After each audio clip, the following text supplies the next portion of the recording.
This video and every video on this channel is made possible by your support on patreon.com/616entertainment. I couldn't do this without you, and your contributions keep this channel alive. You can also grab an official shirt over on prowrestlingtees.com/616entertainment.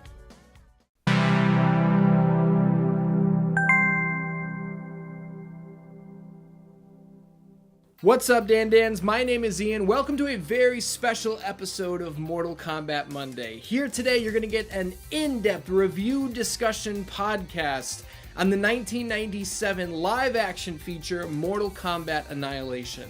Now, you might be thinking, haven't I already covered the live-action Mortal Kombat movies in the past? Yes, I have. I did a few years ago, in fact, in the history of Mortal Kombat Part 6, Box Office Annihilation. Now, that was my usual scripted, in-depth coverage of such a topic. Today's going to be different.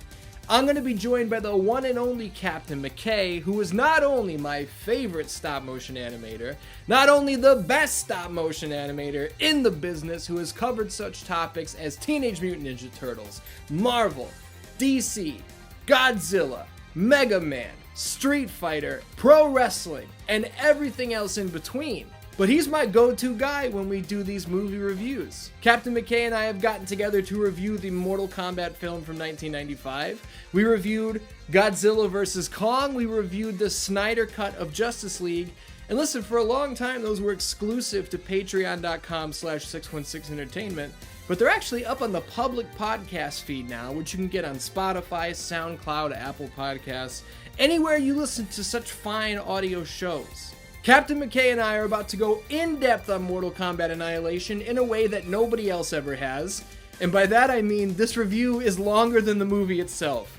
So if you want to listen to two big MK fans talk about some big MK bullshit, this is the episode of Mortal Kombat Monday for you. I'd also like to let you know before we get started that Cap has started his own Patreon, and as somebody who has signed up to it personally, I can tell you it is well worth the price of admission, and I highly recommend it. Now, without further ado, let's get to the show.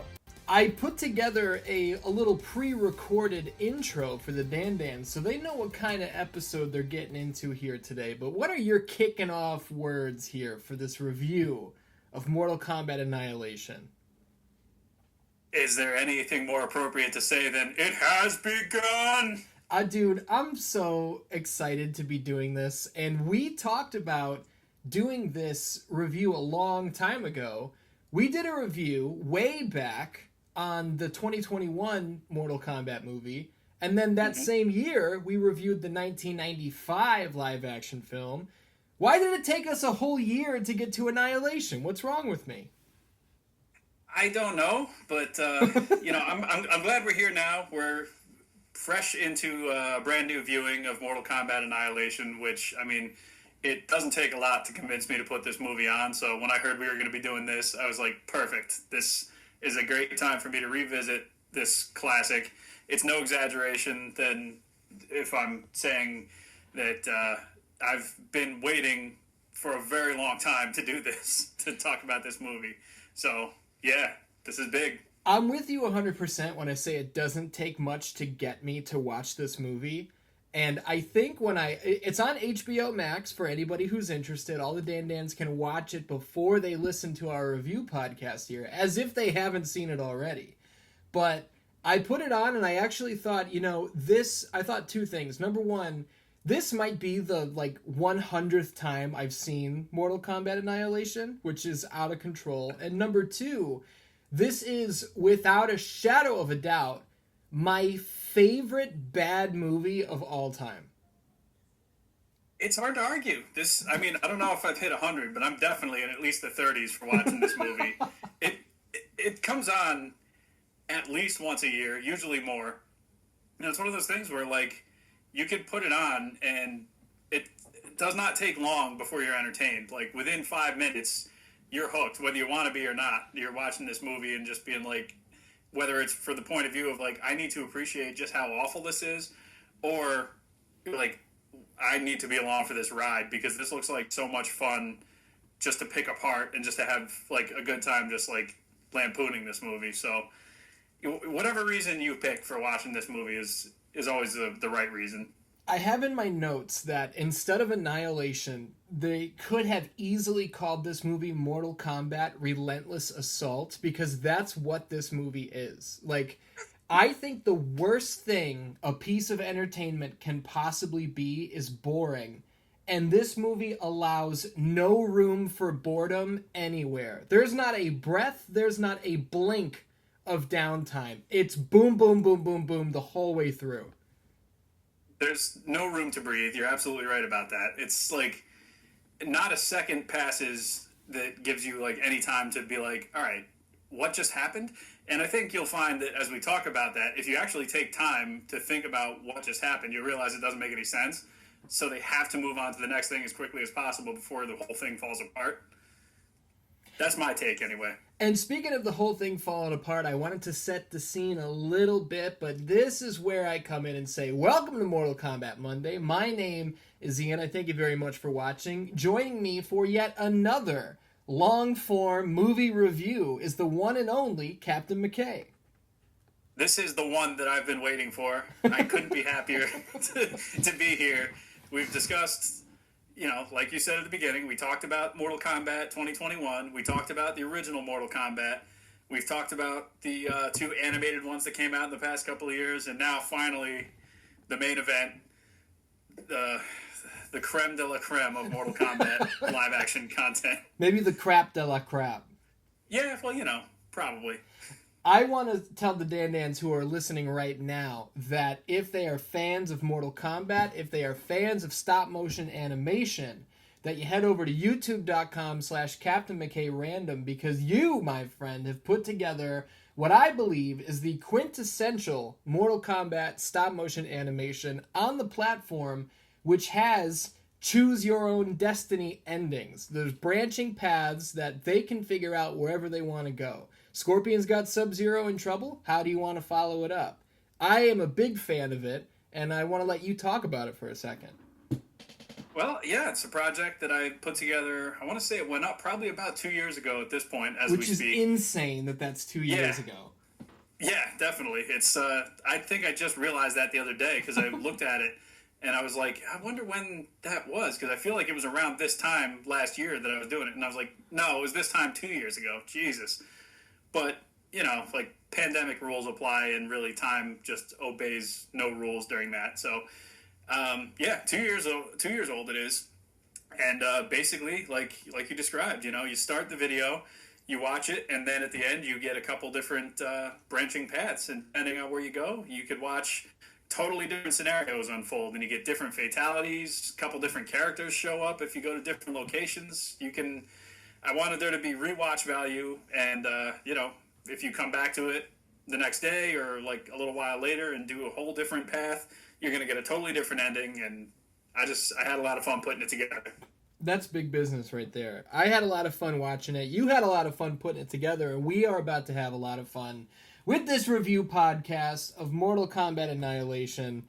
I love that this movie starts with the immortal Mortal Kombat theme music. It doesn't get any better than that song getting us started, but then immediately Raiden is just like, let me tell you what happened in the last movie. For anybody that missed the last movie, I wasn't in it, but here's what happened. That might be an important thing to hit right up front. It has to be 80% of all of the lead characters have been recast with completely different actors. Yes. Now, this is something that I actually had time after watching the movie. There's a channel I watch called Matt McMuscles, and he has a series called What Happened, which is basically just he goes back through like video games and things and kind of chronicles the development and like why things that seemed promising turned out terrible. But he has an episode on this movie, and in it he pulled up some quotes from Lyndon Ashby, aka Johnny Cage from the first movie. And basically what ended up happening was, like, these actors to return would have ended up needing more money. And they're just like, we're not going to do that. We're either going to recast altogether or we're going to offer the script. So apparently what happened with Lyndon Ashby was, like, they sent him the script and he saw that they were just going to, like, kill him in the first scene. So he just was like, I'm not coming back for this. Like, this is dumb. But the studio's mentality was like, well, they recast Batman a couple times now, and those are doing fine, so who cares, basically. But I think, Lyndon Ashby basically said something to the point of, like, fans of the first movie are going to come into the second movie and just be like, that's not Sonya, that's not Raiden. Like, who are these people? Like, where are the characters that I liked from the last movie? Jerry Seinfeld's in the theater going, who are these people? Yep, basically. I really enjoy that the entire first film was, you have to beat Shang Tsung because Earthrealm's back is against the wall, and if we lose one more time, we're fucked. But if you win, then all of this stops, and they work as hard as they can, and the heroes win. And then the second movie kicks off with, I guess it didn't matter. Yeah, Raiden says something in his opening little speech there. He's just like, the heroes, like, what is it? They enjoy a brief period of peace. And I'm like, yeah, very brief. It was like 5 minutes. And then Shao Kahn showing up. Like, and they just get back to the temple. There's the great line where Liu Kang is just like, I beat Shang Tsung to close those temples. And Raiden just goes, well, closes can open again. So it's like, fuck you, fuck what you did. Fuck you, audience member who bought a ticket last year. It didn't matter. That was like one of the first moments that I noticed, like, we have to cut to something very quickly or else people will stop and think about what you just said, Raiden. And, like, right after he says it was when Sindel screams. So, like, there's like, oh no, like a brand new thing to distract us from the fact that you just made no sense with saying that. That is a great point, that this entire the whole runtime is constantly new shit is happening, and I didn't think about it from the perspective of they're keeping you distracted so that you don't pick this apart. And that makes even more sense now when I think about some of the other things, and I'm jumping ahead a little bit. We'll circle back, but it's like, okay, Johnny Cage is dead. What do we do now? I don't know. Get in this fucking subterranean steel ball and fly through the core of the earth. What? We'll get there, though. Tell me about this conversation that Katana and Sindel have. This has gone down in history. This is one of those things that, like, people who are not 100% familiar with Mortal Kombat, but they know, like, some of the memes. This is one of the biggest memes, I think, in Mortal Kombat, where it's like Sindel shows up, Katana, straight out of the school of Gal Gadot acting, is like, mother, you're alive. And then Sindel is, like, over the top, like, ridiculous acting. She's like, too bad you, point, will die. I love that, like, you put the point in.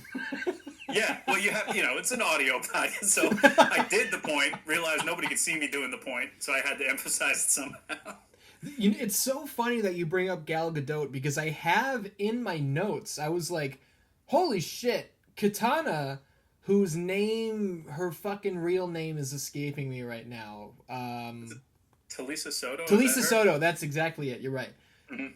She is Gal Gadot before Gal Gadot. It's the same, not only, like, monotone delivery, but they both kind of look similar, and they're both really hot. So yeah. It's like Gal Gadot is just the next generation of Talisa Soto. And they both play badasses. Yeah. I mean, to be fair to Gal, she at least, like, got to do some badass stuff in her movies. Yes. Katana basically just gets kidnapped and hangs out in a cage this whole movie. Yeah. That's, she doesn't do a whole bunch, does she? And she, you know what? Again, bouncing around. I, for the longest time, in my notes was like, I think every fight in this movie is really good. Very entertaining, but the Katana Sindel fight at the end sucks. I don't think I had anything. As I look at my page of notes here, I don't think I had anything to say about the fight itself. I have one thing about, like, the ending, but that's about it. The sound design, and now we're circling back to the beginning. Dan Nans, if you haven't picked up, I'm going to be all over the place with this, but I don't really understand who the fucking sound engineer on this movie was or what they were trying to do, but there are so many moments, even right here in the beginning, where Shao Kahn and the Goon Squad show up, and lightning is striking, and the lightning, like, squeaks. It's It's unlike any lightning or thunder I've ever seen or heard. And fucking Raiden gets blasted through a wall of bricks, and the sound effect is clearly like a bunch of wood hitting against a wooden floor. Did you notice these things? I didn't notice, but now that I'm thinking about it, I'm like, oh yeah, those sounds are way off. Like, it doesn't. It's like they just found like any kind of sound effect they had in the studio, and they're like, good enough, let's use it. And that was like the first green screen fight with Raiden and Shao Kahn, where like you could see through Raiden at certain points because like he's obviously passing behind things that are meant to be composited out. So like. It's like his arms disappeared when he like flew through the wall and stuff. It's there's like always that weird like blur around the characters because they just like it looks cheap. Quite locked into technology. It looks fucking cheap, and I'm so glad you brought up that you can see through people sometimes because it happens all over the place. It's not just Raiden. I saw it with Shiva. I saw it with a bunch of characters, and I never really noticed in the sky that you can see, like, I don't really know how all that shit works, but in the sky, you can see that there are different areas that are, like, swirling clouds, but they're dropped in, like, different patterns. Like, you can see the corners of an image, like, meet the corners of another image. Oh, yeah, so there's, like, it's like they tiled it, so there's, like, a section in the middle where, like, the two meet, and it's just, it doesn't line up, so... Yeah, there's like a line dividing the sky in some shots. It's just one of those movies that strikes me as, oh, no one ever imagined that we would be seeing this in HD. That's probably true. I think around the time, like, this is like 97, like, all this CG technology is still relatively new.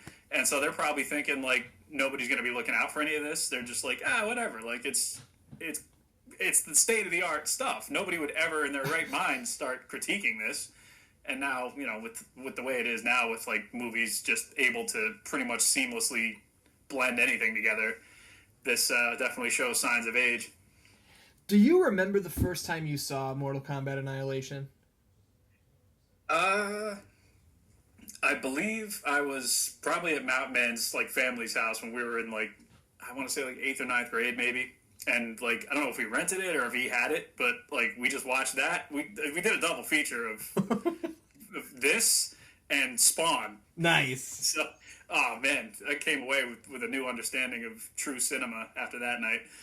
But, yeah, that was, I think, the first time I saw it. And it would have been on, like, a CRT TV on a VCR with, like, you know, whatever tracking settings. So, even then, you could still tell it was not good, but you just didn't know how bad it got. The first time I ever saw this, I was probably 7 or 8, and I didn't get to see it in theaters. My dad wouldn't take my brother and I to theaters to see it, but I remember we went to Blockbuster and he rented the tape for us, and we watched it together. And my dad was not a fan. He was not impressed, and I remember in like this opening scene where Shao Kahn and Raiden, like, before they fight, they're standing like across the battlefield, and then Shao Kahn, for no reason, does like this swanton and lands on his feet, and Raiden does like a triple front flip and lands on his feet. Then they continue the conversation, and then they fight.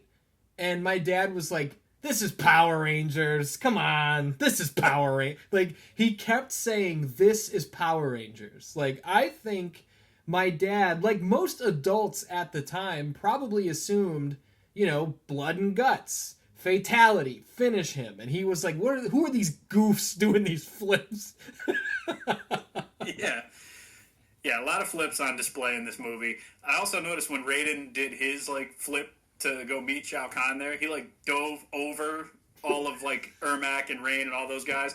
So, like, if you look in the bottom of the screen when Raiden is doing it, they're all just kind of, like, staring in awe above their heads as this is going on. Like, I don't know, I just never noticed that before today, and I just had such a good time with that, because I'm like, they're just useless. They just watch him jump over their heads, and they're like, oh, we tried. Absolutely useless. And to the Power Rangers, like, comparison, there are so many moments where, and now we'll get to the actual death of Johnny Cage, Shao Kahn and Raiden fight, blah, blah, blah. Shao Kahn gets his hands on Johnny Cage's head. It's like, I'm going to kill this motherfucker if you don't call your people off. So he tricks him, breaks Johnny Cage's neck, and in a very Power Rangers moment, nobody did anything until Johnny Cage's lifeless corpse hit the ground, and then we get a shot of Liu Kang taking one step forward, as if he was about to help. Yeah. Like, what were you all doing? This, I do have, like, leading up to that scene, like, I do have, in my notes here, like, Raiden actually gets the upper hand on Shao Kahn for a second, and then I've written here, jobber with whip, and that's that ninja who just throws Shao Kahn a whip. He's like, master, or whatever, throws him a whip, and then Shao Kahn whips Sonia's legs and pulls her in, and he actually gets a hold of Sonia first, and that's when Johnny Cage comes in and he basically tries to kick Shao Kahn, and it doesn't work, and that's when it leads to Johnny Cage ultimately dying. And I also have here in my notes, new glasses for Cage. I noticed that too. Canonically, when we last saw him, Goro broke his glasses, and he doesn't have his glasses anymore. That was like a major thing in the last movie. But since this isn't even the same guy, I'm willing to overlook it. It's not even the same guy, but in this world, yeah, how did he get those glasses? Because Annihilation picks up literally the second the first movie ends. Like, it actually picks up before it ends, because Raiden reminds us of everything and says, like, okay, now here we are. So, when did he go to the store and buy a new pair of $500 sunglasses? I'm wondering if they had, like, a nice little shop at the temple there that he just stopped in real quick before, in the 5 minutes of peace they had. Yeah, a little sunglass hat. Yeah, I mean, he probably, let's say that's what he did. But then, like, when they're negotiating and Shao Kahn's about to kill him and Raiden says, then I will take your generals. And I have here, I'm like, if he can just do that, why doesn't he? Because, like, they're obviously in breach of the Mortal Kombat rules. Mm-hmm. Like, Raiden, he doesn't know what's going on yet, but he knows this isn't how it's supposed to be. So, like, at this point, like, if you remember, like, Scorpion's Revenge, when the tournament's over, Raiden doesn't give a fuck anymore. Like, if you try and act silly, he's gonna just fucking blink you out of existence. Yep. So, like, I don't know why this Raiden just didn't do that, but I feel like he basically led to Johnny Cage dying. This movie is full of that. This movie is full of, like, if you could have done that, why didn't you? And, like, we'll get to the specific moments of that happening, but it's out of control. I don't know how anybody, like, from the studio or even, like, the director, like, before they even finished it, I don't know how you go back and, like, watch the dailies and go, yeah, this is good. And I'm not trying to insult anybody who likes this movie, but I am telling you this movie is factually very bad. It just is. It's okay if you like it. I like it too, but it's bad. I don't think there's any debate. I have here also, like, $30 million budget. Where'd that go? I think it went to specifically the CGI for Motaro, because that somehow looks really good in my opinion. For the time especially, yeah, like, some of, like, Motaro is, well, he stands out. He does. He's no Goro, but they were trying different things, and I can respect that they were at least attempting to put a little craftsmanship into Motaro. I think the worst thing about Motaro is the part that's not CG, because it's just some guy with, like, slick back mob boss hair with horns. Like, and I'll have you know, I was watching, this was a couple years ago, I was watching through the full series of Veronica Mars with the beautiful Tara Darcy, my girlfriend, because Veronica Mars is one of her favorite shows. And we're watching this episode, and there's this fucking bodybuilder at the gym who I guess they're, like, suspecting is, like, a drug dealer, like a steroid provider or some shit. So Veronica Mars is, like, tailing him. And I'm watching this episode and I go, who is that guy? And Tara's like, I don't know. They keep showing it. I'm like, who is that? I know that guy. And I went to IMDb. It's the guy who played Motaro. That's so awesome. I tell Tara, oh, that's Motaro. And she goes, who the fuck is Motaro? I'm I'm surprised. Like, this sounds familiar to me. So I'm wondering if I had the same experience, because I watched that show too, and I was like, it seems like something I may have noticed, or I may have heard you say that before.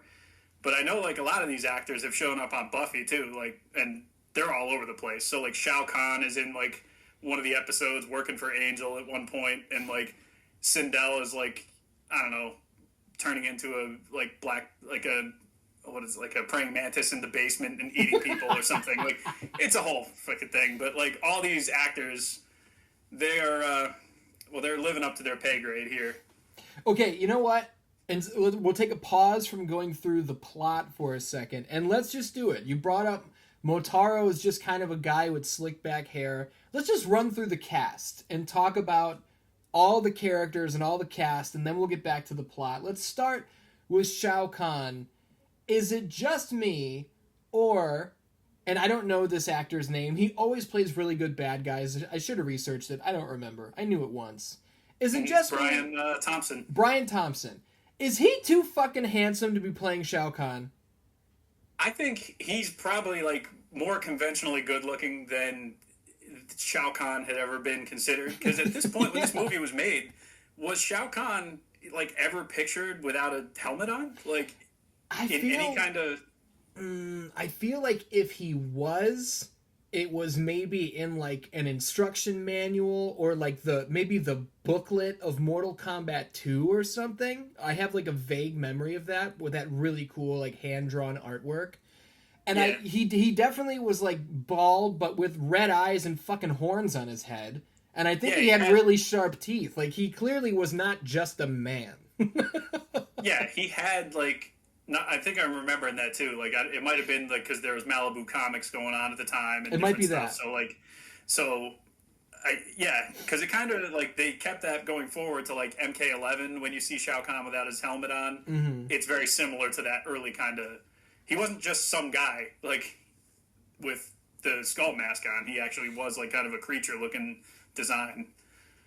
How do we feel about the way that Shao Kahn speaks? Because I understand that he's a leader and that he's, like, rallying troops, like, literally rallying troops, but at the same time, I feel like his delivery almost kind of sounds like Martin Luther King Jr. Like, the earth was built in 6 days, so too shall it be destroyed. Everything he says is very sing-songy, you know what I mean? It's very grandiose. Everything, like every conversation he ever has in the movie, like he does sing it pretty much, and it's like even when he's having like a conversation, like I forget who he's talking to. I think it's like Shinnok, like in the next scene or whatever. He's just like, the merger of the realms is complete. He's like building it up, and like. Again, I don't know, because going by what we knew at the time, Shao Kahn basically just had like a "you suck," like like you only got sound bites of his voice. You heard him say characters' names, and then like he would announce who wins the match at the end of every time you play the game. Like, but that's all you had. So they just told Brian Thompson like do whatever you want, I guess. I feel like that's a lot of the dialogue in this movie. I do appreciate that they did. It was totally ADR because you can see his lips and his chin don't move at all. But in that first fight with Shao Kahn and Raiden, Shao Kahn knocks Raiden down, and as he's walking up, he does sprinkle in a "you will never win." And it was like, oh, nice, okay. There are a few of those, yeah. There's like he calls people pathetic and like all this stuff. Like he does say the Shao Kahn lines, but just in a different way. All right, from Shao Kahn, I think we got to hit on Shao Kahn's brother, Raiden. Oh, spoilers, yeah, that's right. What the fuck? First of all, let's talk about the brother thing. Where did this come from? Oh, let me see. As I consult my notes again later on. The answer is it didn't come from anywhere. They just made it up for this movie. It's never been a thing before at all, but like, ever.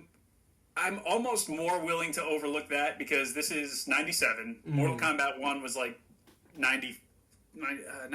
The game came out, the first game, or 91 or something like that. But like, 92.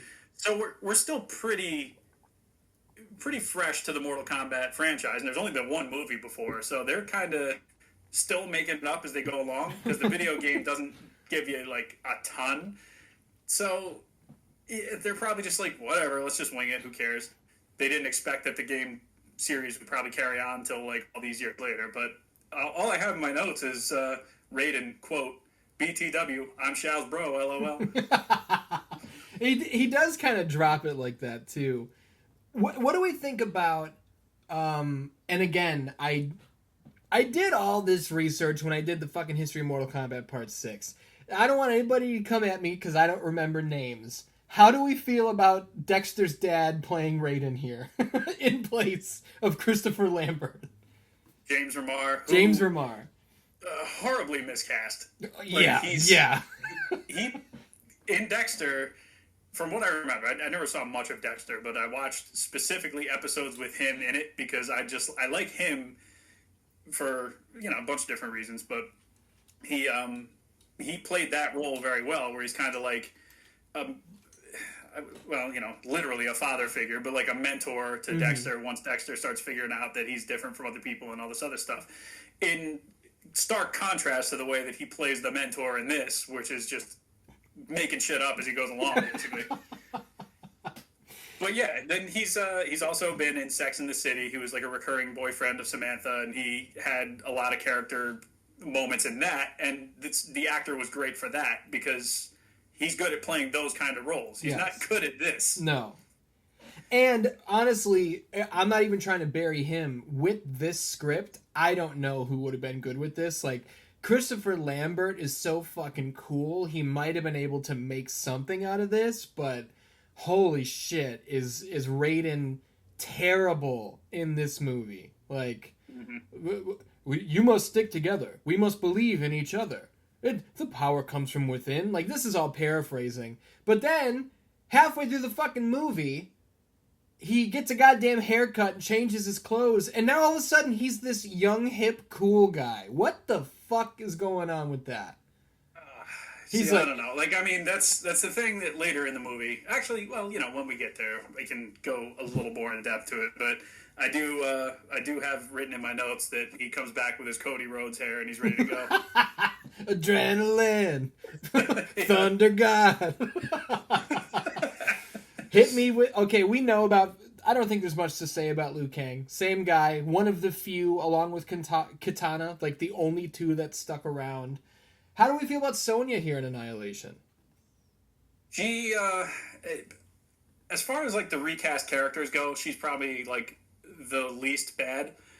Because she's... I mean, you're replacing Bridget Wilson, which is gonna be tough. Because Bridget Wilson, in that first movie, like, stole the hearts of anybody my age at the time watching that movie, and probably anybody, like, so when you recast somebody like that, you got big shoes to fill, and again, they don't give you much time to get used to the idea before they're like, well, now we're going to throw her in a fight, and then she's going to go rescue Jax, and it's going to be fight after fight, so by the time you get used to her, like, you're already seeing her do like 50 different things through the course of the movie, so like, I don't have an issue with her in this movie. Like, she's no better or worse than any of the other actors in this. Not to me, anyway. I am going to say that this, what could have been my 100th viewing of this movie, this is the most I've ever appreciated her. I think she did a great job with this script, and obviously that's a bit of like, that's fucked up heading into it. But I think she did a good job. I think Jax is great. And honestly, with this tone, with like how off the wall and shit it was, I think if this movie was just following Jax and Sonya, it would be like a B-movie classic, But all the other shit that's mixed in, I don't think works as well. But Jax and Sonya bouncing one-liners off each other, I think is good. They don't overdo it. And it just had me thinking, like, Cyrax walks in and Jax goes, "What the hell is that?" And Jade kicks Jax and he's like, "You got a great set of legs." For kicking, I mean. I was watching that going like, okay, Jax is funny. And in the back of my head, I'm thinking, that is now like every character in an MCU movie. Everyone's got to have their jokes, When Where back in 97, it was like, okay, Jax can be funny, but nobody else. It seemed to me like Jax, he knows what movie he's in. Yeah, for sure. He gets it. The rest of the cast is still trying to play it like it's Mortal Kombat 95, where there's some elements of humor, but overall the movie has a fairly serious tone. Where, yeah, this one, I think Jax read the script. He's like, okay, I'm gonna just have fun with this. Like, when he and Sonya are running away in the desert, like the clouds open up and the goons start falling out of the sky. They run, and you hear Jax go, "They don't even use parachutes." Yeah, it's just like out of nowhere. Some of the lines he says, just like, I don't know if they're ad libbed or what, but like they're good. I will say that about Jax. He is genuinely very entertaining in this movie. Should we hit on anybody else, or should we get back to this plot? Well, not much to say about Johnny Cage. He's dead. He's gone. Let's see. The rest, I guess we can hit when they show up. Good idea. So we go from Johnny Cage is killed to Katana, Gal Gadot, getting in Sonya's face going, "We must go," which is that phrase in that same delivery is used twice. We must go. And then they get the hell out of Dodge. That's yeah, okay, so I'm caught up with my notes here. They basically, this is where Raiden is basically just saying, like, he's making shit up pretty much, because like they're like, "Oh, what do you mean? I beat Shang Tsung. This shouldn't happen." And Raiden's just like, "Oh, I will demand answers." He's like, what does he say? Like, by reuniting Katana and Sindel, Khan's spell will break and Sindel's soul will be at peace. And I'm like, how do you know this? Yeah. And I got thinking, I'm like, this is why eventually Liu Kang doesn't believe you anymore in Mortal Kombat 9, because you just are so obviously just winging it. Because like, you want to tell this guy Raiden, like, it's okay to just tell everyone you don't know, but we'll figure it out. Like, nobody likes somebody who pretends to know everything. Well, and that's the thing too, is like Raiden says, like, Katana is the key to all of this. Later, Nightwolf, Katana is the key to all of this. And fucking, when Raiden is sitting in front of the Elder Gods later, they say, Katana is the key to all of... Hold on, I have it in my notes. They repeat it again. But they followed up with, Katana is the key to all of this. Only when Khan is destroyed will the realms, like, not merge. So what the fuck does Katana have to do with that? Those two sentences are back to back. And, like, I think initially Raiden even says Sindel is the key to all this. So, like, it's kind of like a two-part key, I guess. Yeah. It's like the He-Man sword. You got to put both halves together and then you can do it. But, like, we need the two halves. What are they? Katana and Sindel. What do we do now? I don't know. Kill Shao Kahn? Put them in the same place and make them fight, I guess, because that's all anybody does in this movie. What do we think about Shao Kahn's dad? Yeah. So, this scene, we see Shao Kahn, like, casual wear Shao Kahn, sitting in his, like, throne. Just chilling, looking handsome as fuck. Yeah. To the point, so much so to the point where, like, when I first saw this movie, I had no idea who that was. Yeah, exactly. Like, you only saw him with the mask and everything before. When he finally started talking, I'm like, that's not him, is it? He looks like he's like relaxing before he goes out on a date. Like, he's wearing this like this silk shirt that's like with this deep V, and his like deepest V, yeah, super deep V. Head. His head is like very recently shaved, no 5 o'clock shadow. Like, he's ready to fuck. So yeah, he's thinking, he's been planning this for a long time. Yeah. And in walks his dad. Which is not who you want to see when you're in that state of mind. No, like, not at all. So that's when he has the, like, "Father, the merger is nearly complete." And he stands up and shouts, "It is glorious!" And that's another reason why I love this movie. And then the father, who is Shinnok, by the way, but nobody tells you that in this movie. You're just like, this guy's dad. Like, that's all. Like, why is he important? You know that he's powerful because he's got the Emperor of Outworld basically, like, doing his chores for him. Yeah. But that's like they don't tell you who this is. Not that you would even know, because was Mortal Kombat 4 like even out at this point? I think it had maybe just come out. But this, I want to say this was like early 97 and Mortal Kombat 4 was late 97. So they were close, but okay. I mean, maybe the people making the movie were like, okay, we got to do something with this like Shinnok guy, but they didn't know he was supposed to have like white skin and like this royal looking fucking ghoul guy or some shit. I don't know. They had, so like they had a name and they're like, that's going to be the next big guy in the next game. So we got to put him in here somewhere. Let's make him his dad. And without regard to like, if it makes any sense, but that's what they did. So Shinnok is very upset that Shao Kahn allowed Raiden to live, because now, basically Raiden being alive puts their plans in greater risk of failing, because Shinnok, as it turns out, is like going behind the backs of the other Elder Gods, and he's like gonna merge Earthrealm, and for some reason that's gonna give them extra power to basically take over everything, which I don't understand why Earthrealm is so powerful and integral to all this, but it is, according to this. I'd like to jump in real quick with when he says, like, oh, I can't believe you didn't kill Raiden. The exact delivery is, you let him live? Yeah, that's it. Well, that's because, like, Shao Kahn, he gets asked about did he kill Raiden and did he make him beg for mercy, which is, we get a call back to this later. Yes. But Shao Kahn, he kind of looks embarrassed, so he does a cool flip down the staircase. He does. He's like, before he answers, he does a full front flip, and then's like, Raiden could not be stopped. He's like, he's of no concern to us. And then he's just like, yeah, no, I couldn't beat him up. Sorry. God I had a guy throw me a whip, and I tried, but, it didn't work. Yeah, my favorite jobber threw me the whip. Yeah. God so, damn it. yeah, but that's when Shinnok says, like, with control of Earth, our power will be absolute. And again, why? Earth sucks. Like, Earth lost 9 Mortal Kombats in a row. You're putting a lot of stock on this planet, but okay. And I feel like we go from that to, I mean, we skipped over a little bit of the Velosphere, aka the hamster balls that fly through the fucking core of the Earth, and that is how our heroes traverse the goddamn world, even though at this point Raiden is still fully capable of just opening portals whenever, wherever, like fucking Shakira. They go to these fucking things, and we gotta touch on these for a second.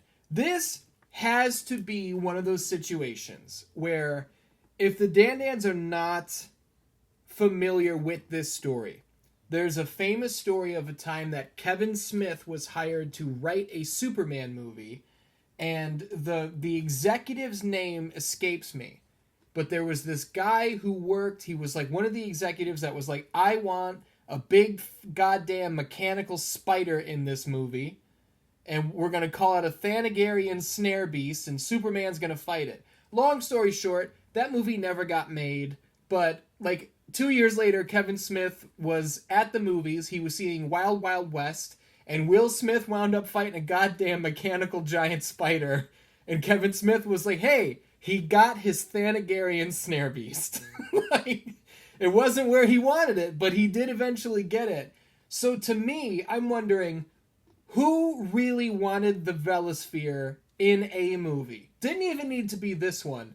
Who needed hamster balls in the core of the Earth? That was what they wanted to contribute. What the fuck? So, yeah, that was somebody's idea for something, and they're like, they couldn't quite find the movie for it, and then somebody, like, when they were making this, they're like, oh, we got just the thing to get these characters. Like, don't worry, because Raiden's not going to be able to help him at a certain point, because he's going to be talking to the Elder Gods, but they're going to need to get from point A to point B. Okay. And guys, they, like, it's not even just, like, we get the techno blasting, and Liu Kang's having a hard time holding on, but Katana's been here a bunch of times, so this is easy peasy for her. It's not just that.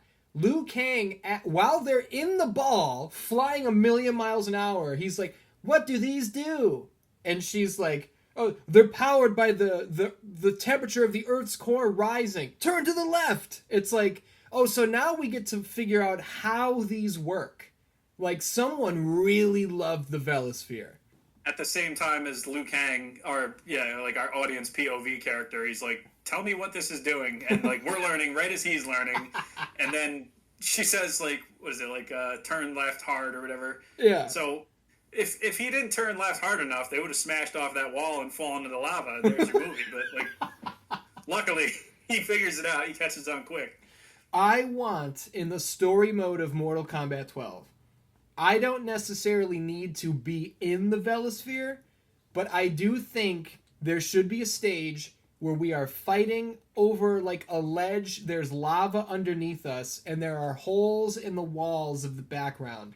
And I do want to see the Velosphere shooting out of one of the holes and into another. I want to see a whole traffic system involving the Velosphere.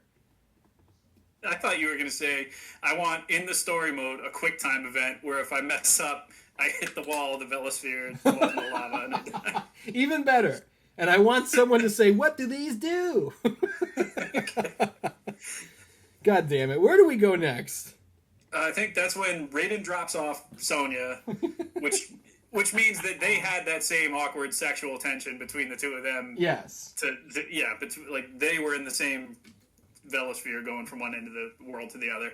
So Raiden drops her off at the facility where she'll find Jax eventually, and then Raiden eventually goes off on his own to the Elder Gods. But I think at this point, I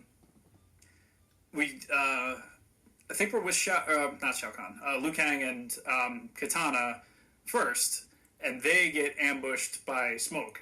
Right as the sexual tension is about to boil over.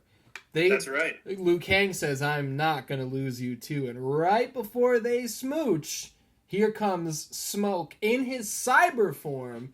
Now let's talk about the goddamn cyber ninjas. What do you think about the looks here? I mean, they probably did the best they could. I don't think they look bad. I don't think it's like... The way they approached it, they didn't seem like they had fully tightened everything up. Like they had the gear. It looked like they had like a concept for the gear, and somebody just approved it. And the guy who probably was making the costumes was like, "Well, no, it's not done yet. We're gonna shape it to fit the actor and make it look a little better." And they're like, "There's no time. Just put it on. If it fits, kinda. That's all we need." Like the helmet / mask is pretty cool. Like the padding is kind of cool, but if you see a screenshot and it's not moving a million miles an hour, it's just a still image. It's just like a dude in long underwear with some soccer pads on it. Yeah, you notice it. You don't notice it as much with Smoke because he's pretty much constantly in motion. But Cyrax, they do a lot of slow mo of him just like walking in front of an explosion. Yeah, and that's when it kind of like there's holes in it. But when Cyrax is like flipping and everything, you don't notice it as much. So like when the costumes are in motion, they do look better. Smoke Smoke appears as the Cyber Ninja, and we get an explanation. I think let's see. Eventually, Kuai Liang shows up at the end of the fight when Smoke is like shooting missiles at them, and basically Sub-Zero, Kuai Liang, he unmasks, and Liu Kang is like, "Oh, wait a minute, I killed you in the tournament." And Kuai Liang says, "No, you killed my brother," which he's surprisingly okay with that, I guess. Yeah. But then he basically tells Katana, he's like, "Okay, 2 days ago, Shao Kahn reprogrammed Smoke to come after Katana instead of to come after me." So they are keeping that plot point from MK3 where, like, Kuai Liang is on the run because he doesn't want to be turned into a cyborg. But, Smoke, who was his friend at one point, I guess, is, like, coming after him. But they just intercepted him and sent him after Katana instead. Which begs the question, why wasn't Smoke on Shang Tsung's island? Because 2 days ago was, like, when Liu Kang and Katana were fighting on the beach in front of Shang Tsung, right? And the thing for me is, like, first of all, I do want to say I think the fight between Liu Kang and Smoke and Katana versus the goons, there are some super Power Rangers moments, like Smoke shoots a missile and it goes over Liu Kang's head, so he could just duck. But instead he runs up the wall and does a backflip 30 feet in the air, which puts him closer to the missile, which is a little strange. But there are some cool spots here. I love when Katana takes out these big, bulky, like clunking fucking steel gimmicks, and she's smashing these dudes. But then when a guy like swings a sword at her, she opens up this big thick thing, and it's her fan blades. I remember that was like the one moment that my dad was watching this with me back in the day that he was like, nice. Yeah, He popped so like, hard for Katana's fans. yeah, well, it's like the recognition you get from like, oh, they gave the character the signature thing that you know from the character. So like the same pop you would get in the first movie when Scorpion shoots out his like, spear / dragon thing. You get that with Katana in this, and I'm like, okay, they found a way to incorporate her in-game weapons. That's cool. This is after they definitely discovered wire work in this movie because like Smoke basically just like does a standard like kick to Katana's chest, and she flies straight back across like a cavern and lands and ends up fighting with the other guys. But yeah, there's a lot of stunt work going on in this, not the least of which is your favorite entrance by Sub-Zero. Dude, so yeah, when Sub-Zero shows up, he's flying through the air, but there's like a pre-frozen like line above him, which maybe he's like sliding or gliding on. What the fuck is the science behind that? I don't fully understand it. Like, I mean, I'm willing to overlook certain things, just not necessarily because of this movie, but because in Mortal Kombat, certain things don't make any sense. Like Sure. Sub-Zero, we've seen Sub-Zero basically fall to the ground and turn to ice, and then a pile of ice appears somewhere else and turns into Sub-Zero. He can just do weird shit. So it's like, so funny that was your example, because I was thinking like, yeah, like his transition in Mortal Kombat vs. DC Universe, which is exactly that. in MK11, it's the same thing. When you like reset to start round 2, yeah, he falls to the ground and then reappears, whatever. So I'm like, okay, it's his ice powers that let him do all this shit. We just watched a metal ball like powered by the heat of the earth fall through there. So like, whatever explanation they give or don't give, I'm fine with. But then they have that conversation where I was just like, well, why wasn't Smoke on the island? Because it's been like 4 hours since Shang Tsung died. So like, Katana says something to him like, help us with your powers, Sub-Zero. And I'm like, how does she know his name? Like, is his name even Sub-Zero? Because we just watched the last Sub-Zero. Like, this is very fresh in everybody's mind. But whatever. Scorpion shows up. They fight. They have that fight on the ice bridge where they do all the moves, including Sub-Zero kick flipping off to try and, like, backflip into a kick. But Scorpion flips over that and lands in, like, Finn Balor stomp on him. That is a 10 out of 10 moment. And yeah, you mentioned like using weapons from the game and putting them in the movie here, and you dropped Scorpion's name, and I was going to be like, speak of the devil, because here he comes. This fucking Sub-Zero Scorpion fight is so good. Like, exactly what you said. The kick catch, and then they both dual flip, and it winds up in a stomp. I cannot begin to describe how many times I stole that spot while playing with my action figures after seeing this movie. And I now expect to see it in a Captain McKay animation in the future. If I ever get Scorpion and Sub-Zero fighting again, that's not a bad idea. I should have gone back and done that for my first one. That would have been great. What do you think about the fact that they go out of their way to explain how Sub-Zero is still here? I killed you in the tournament. You killed my older brother. And then Scorpion shows up and nobody's like, hey, we killed him too. They offer nothing with Scorpion. Yeah. They're like, Johnny Cage definitely like... He cut him in half. He cut his fucking head off. Blew him up. Yeah. And then, again, like when we talked about Mortal Kombat 1, the movie... We're like, Johnny Cage also somehow found a way out of Scorpion's lair and back to the island, but that's,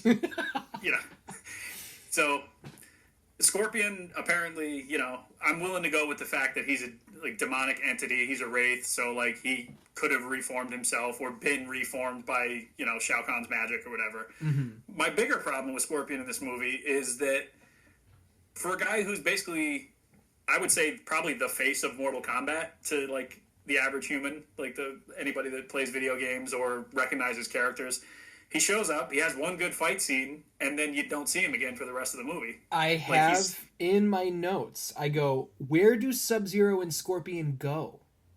Like, I feel like if they had another chance at this movie, when it gets to the end and all the good guys are fighting the bad guys would be getting the upper hand, and that's where fucking Scorpion and Sub-Zero and Nightwolf all come back, because we didn't even get to Nightwolf yet, but he shows up and disappears too. Where did all these fuckers go? The entire world hangs in the balance. What are they doing? Yeah, basically. Scorpion, I'm like, okay, Scorpion is effectively like a hired goon for Shao Kahn, which is fine because in the previous movie he was basically like manipulated by Shang Tsung to do his bidding, so yes. Like he would still be technically a bad guy. And this new Sub-Zero is a totally different character, so he's not under the mind control of the previous Sub-Zero and all that. So like I would think, yeah, what would be the problem with having Sub-Zero join the good guys and Scorpion just be there at the last fight scene fighting him? You already got like 6 fights going on in that last scene. What's one more? Just throw them. I love this fight. The soundtrack here is great. The music is also great during the Katana Liu Kang versus Smoke and the Goons. Whatever that fucking song is, it's like da-da-da-da-da, bam, bam, bam, bam, bam. I remember my brother downloaded that off Kazaa back in the day. He was like, yo, yeah. I want that sick song from the Smoke fight scene. And he downloaded it, and it like you get that cool riff, but then the rest of the song is like super techno with this guy singing like what and my brother's like, what the fuck is this? This isn't what I thought it was. It's like a dance song. They only play the best part during the fight, and then they're like, here comes a different fight, so we need more music. I do enjoy that Scorpion gets the best of Sub-Zero, and Sub-Zero is like hanging on for dear life. He's going to fall into the goddamn lava. So what does Liu Kang do? He does like a 40-foot front flip over this gap that he couldn't cross earlier. Sub-Zero had to make an ice bridge. But now that the ice bridge is gone, now he can just jump over it, which is great. But when Liu Kang goes to help Sub-Zero, Scorpion kidnaps Katana and shouts, "Suckers!" and sounds exactly like Henry Rollins from the Liar video. That's great. That's such a great moment. And I love that you can see, before you're supposed to, you can just see the guy playing Scorpion just like hanging out in the background. Oh, that's good. I didn't even pick that up. If you go back and watch that scene again, while Liu Kang is flipping over the gap, the guy who plays Scorpion is just standing right behind Katana before he's supposed to be there. It's so funny. That's awesome. I'll have to go back and look at that. But yeah, so Scorpion tricks them, takes Katana to Shao Kahn, and like Sub-Zero is basically just like, well, this is proof that you're not ready to deal with Shao Kahn yet because you couldn't even beat Smoke. So, good luck. I'll see you. And leaves Liu Kang to go find Nightwolf, basically. Yeah, Sub-Zero totally Batman's Liu Kang. Liu Kang looks away for a second. When he turns back, Sub-Zero's gone. That's the last we see of Scorpion and Sub-Zero. Your two flagship Mortal Kombat characters, they're just gone now. And how easy would it have been to see Scorpion zap into Shao Kahn's fucking throne room, and he throws Katana at him, and then Shao Kahn looks at Motaro and Shiva, and he's like, see, he never fails me, that's why I trust him with shit like this or whatever, and Scorpion disappears. That would have made it feel like, oh, Scorpion's not to be fucked with. Even Shao Kahn's generals don't hold a candle to him. But nope. Yeah. Why bother? Well, that's one of the next time you see Shao Kahn is when his generals are all in there bickering and arguing over who's the best and who's got the most souls, and Motaro and Shiva, speaking of sexual tension, they're fighting constantly and just angry with each other, and Shao Kahn comes in and basically the line that Shinnok gave to him before about did you make these guys beg for their lives, and Rain just gets done telling him oh, Cabal and Stryker, we got him. So just two more names that characters that we would know. Just fans of the them game in. would just be yeah, just here's a little nod to these guys because couldn't fit him in the movie. God knows why not. But yeah, then Rain, he begins to like explain like basically, no, our orders weren't to kill him. Like you didn't say to kill him. But then Shao Kahn's like, I'm not tolerating it, and he knocks him in the fucking fire pit. Which is fucking amazing. Yeah, he just hits him with the hammer, and then he's like, that's right, this will never happen again. And he's like, I'm in need of a new general, whatever he says. And they all start saying why they're going to be the best general. And then Ermac is just like, these guys fight all the time. Motaro and Shiva can't, like, stand still for 5 minutes without, like, beating each other up. So, like, I can be your general. And Shao Kahn says something like, you're all far too incompetent or something. Impetuous. Like, Ermac didn't do anything wrong. No, he didn't do anything. Just has been, he's like, come on. Like, I'm not fighting. I'm not letting you down. I'm here, man. But they appoint Sindel, and that's pretty much the end of the conversation for them. I love the conversations there. Like, we talked about Shao Kahn's sing-songy delivery, but there's Ermac, like you just said, who they never name in the entire movie. You just have to know that that's Ermac. Oh, yeah, that's true. He's like, I would steal their souls for you. Which is like, I don't know who on set was not like, try it again. Try maybe just like a different inflection. But the fucking, when Motaro and Shiva are going back and forth, she makes some comment about him like being behind the bars at a zoo. And Motaro's delivery is so strange, but it always makes me laugh. If those bars would keep me away from you, Shiva, I would welcome them. Like, people don't talk like this. What the fuck? And I know this movie like the back of my hand. I like all of the delivery. I can do probably the whole thing, but I don't know what the fuck is up with how people talk in this movie. It's insane. Makes you wonder, like, I don't know very many of these actors, but, like, some of these people, like, is English their first language? Because I can imagine that, like, if you're foreign and you're told to, like, say these lines, you're just sounding them out phonetically without knowing where you're supposed to put the inflection on the words. Like, if somebody hands you something that is supposed to resemble, let's say, like, French or German, if you don't know what those words are, you don't know how to say them, you're just reading the phonetics off of paper.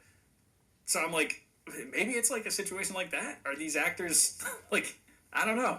That's I mean, it could, you never know, because Troll 2, which is a famous terrible movie, suffered from that because it had an Italian director. And the stories are that some of the younger actors in the movie would go to him and be like, hey, I get it, but, like, this isn't how I would say this. And he would be like, I know how American teenagers speak. And it's like, but I don't think you do. It's like, I'm trying to help you because people are going to hear this and go, what are they talking about? It's like fucking Tommy Wiseau in The Room. You are my future wife. You mean fiance? Yeah. The same can be said for Samurai Cop. Like, oh yeah, the dialogue in that is like, I forget the guy who directed it. It was like from like Iran or something like that. He's just like, whatever these guys say, we're just gonna take the first take of it and it's gonna be fine. So you've got these like Japanese bad guys who don't really speak enough English to know if they're saying it correctly or not. They just kept it. They're like, fine, we can ADR it with some even worse dialogue. What do you think about Sonia and Jax versus Cyrax and the Goons? Okay, so Sonia goes in to rescue Jax, she then finds out, like, he's in this abandoned facility, because everybody basically left because they were probably clearing out because they're like, oh, well, there's going to be, like, the world coming to an end here in 6 days. But we'll just leave this guy on the table. So Jax, he was taking a nap. What's that? He was taking a nap. Oh, yeah, we didn't want to bother him, yeah. So she helps him up off the table. He gets to try out his new arms, and then Cyrax shows up and starts blowing things up. Jax ends up fighting with Cyrax, and Sonya basically clears out all these jobbers that show up. And we see, like, Cyrax's, like, net disintegrates one of the ninjas because he hits him by accident. Which is awesome. Yeah. Then Jax blocks Cyrax's net with his arm, and, like, you see that Jax's arm is powerful enough to withstand that. So you're like, okay, he's got the strength enhancements and everything seem like they're going to pay off because what we just saw this thing do has no effect on Jax, so great. Jax is overpowered at this point. They beat Cyrax, and that's when they see like little like tattoo thing fly up off of him. And then he predators him. He just blows himself up, and you see them dive away from the explosion. I actually have in my notes though, like, because before, like, what leads to Cyrax dying is like he falls into like a bunch of like powdered dry chemicals that like ignite, and Sonya grabs a handful of them and like blows it at him into the flame. So it simulates like her kiss fatality, the kiss of death. So yeah, again, you're like, okay, as a Mortal Kombat fan, that's cool to see that in here. But as a in the real world, I'm thinking like, Sonya, don't touch that with your bare hands. Like, that's like highly flammable, probably toxic, probably poison. Like, you gotta wash your hands after that. Like, definitely, at the very least. Well, maybe she did, because about 20 minutes later, there's a line where she says, "I gotta go find a river," which is such a great line. I remember once again my dad going like, "Oh yeah, it's so easy to just find a river." I have written, as soon as she says that, I'm like, that's a hell of a river, because she is covered in mud.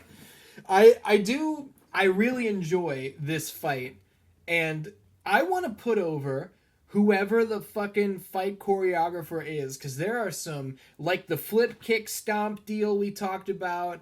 I also love Sonya running up Jax's back, like poetry in motion, Hardy Boys style, and she does this like grab over Cyrax's shoulder, takes his back, reverse monkey flips him. I remember like just earlier today when I was watching this movie, at that moment I went, if that fight was described in the script, which in my head it was, I was like, I can see how somebody might have read this script and gone like, okay, this probably is pretty fucking cool. Maybe some of this dialogue's a little corny, but I'm sure it'll come together in the finished product. Spoilers, it didn't. But some of these high spots are really fucking cool.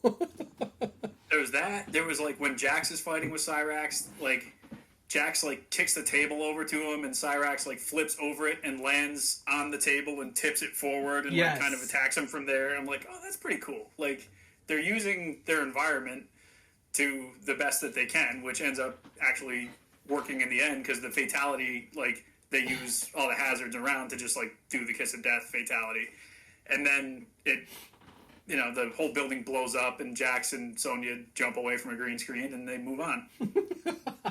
And we move on to Liu Kang has finally, so I don't know, he was in the center of the fucking earth thanks to the Velosphere, but now he's above sea level, and he's found himself in the Hopi Mesa, as Raiden called it earlier. He's walking through the desert. Raiden expressly explained, I didn't word that very well, but you know what I'm saying. Raiden was like, seek out the counsel of one called Nightwolf. You will not find him, he will find you. Liu Kang clearly stumbles upon Nightwolf's campground. So Liu Kang found him. Which is pretty good, because dude, that's needle in a fucking haystack.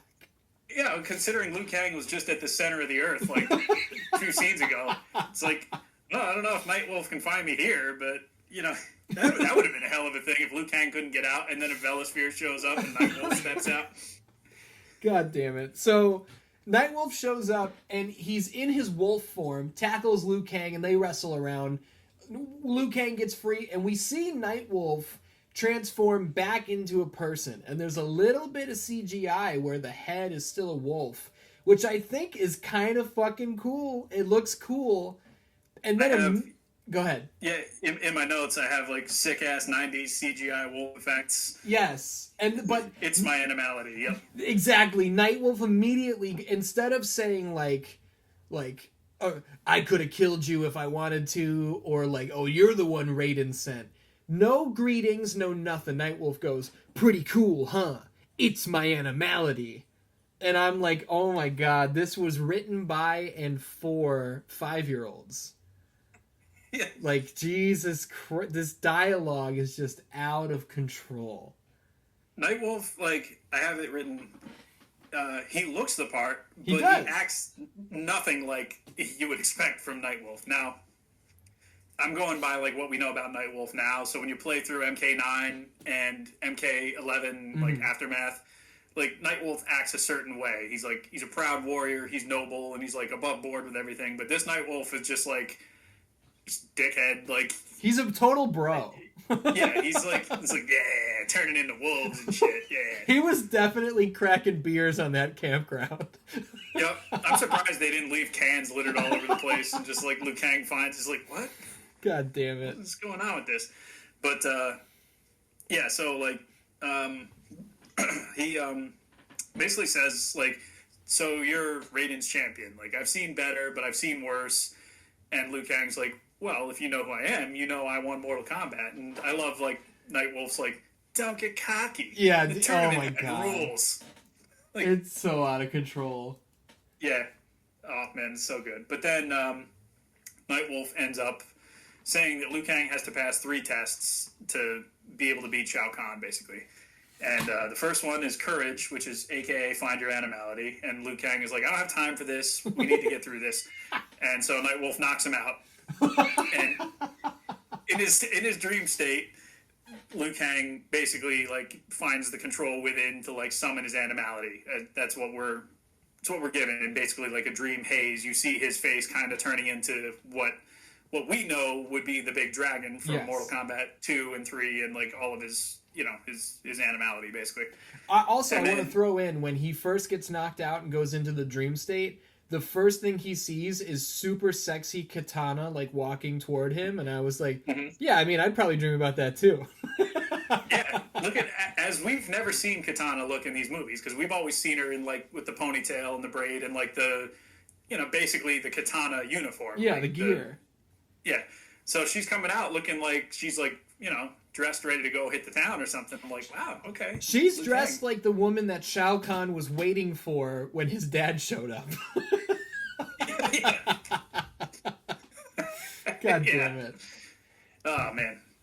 That's good. But anyway, Liu Kang then wakes up and it's like snowing and he's like, what's going on? And along comes another pretty lady who just like basically lays down on top of him and tries to get warm. And like Liu Kang is just like, she kisses him and he's like, no, my heart belongs to another. And then she stands up, turns into Jade, they fight, and basically Liu Kang gets the best of her and she just starts laughing and she's like, you passed the test. So number 2 on the 3 test list is like, don't fuck Jade, I guess. I don't know. Well, and that's the thing, the first test was find your animality, and he started to in the dream. So we'll call that the first test. Nightwolf is now done in the movie. We never see or hear from him again. Liu Kang is the one who's like, and the delivery is out of control. Is this another one of Nightwolf's crazy tests? Which is, the inflection on that is amazing. But Nightwolf never confirmed Jade to be a test, and I don't think she is because she's a heel. Like, she's going to turn on them later. So I think Nightwolf literally gave Liu Kang 1 test, and then he's just written out of the movie. He's gone. I wonder, okay. I mean, like, I was wondering if Jade was working Nightwolf the way she's working, like, the rest of the baby faces in this. But I was also wondering, like, Nightwolf maybe only gave him a couple tests because, like, well, he said he didn't have time. He's fine. He'll get it in 2. That's Liu Kang. Come on. 1 or 2. That's probably all you need to beat Shao Kahn. There's another line that I think is so fucking funny because, like, I don't know if they thought that this sounded like some great martial arts movie dialogue, but when Jade laughs and Liu Kang questions her, and she like puts his mind at ease, and he goes, "We could have killed each other," and she goes, "But we live." Yeah. Yep.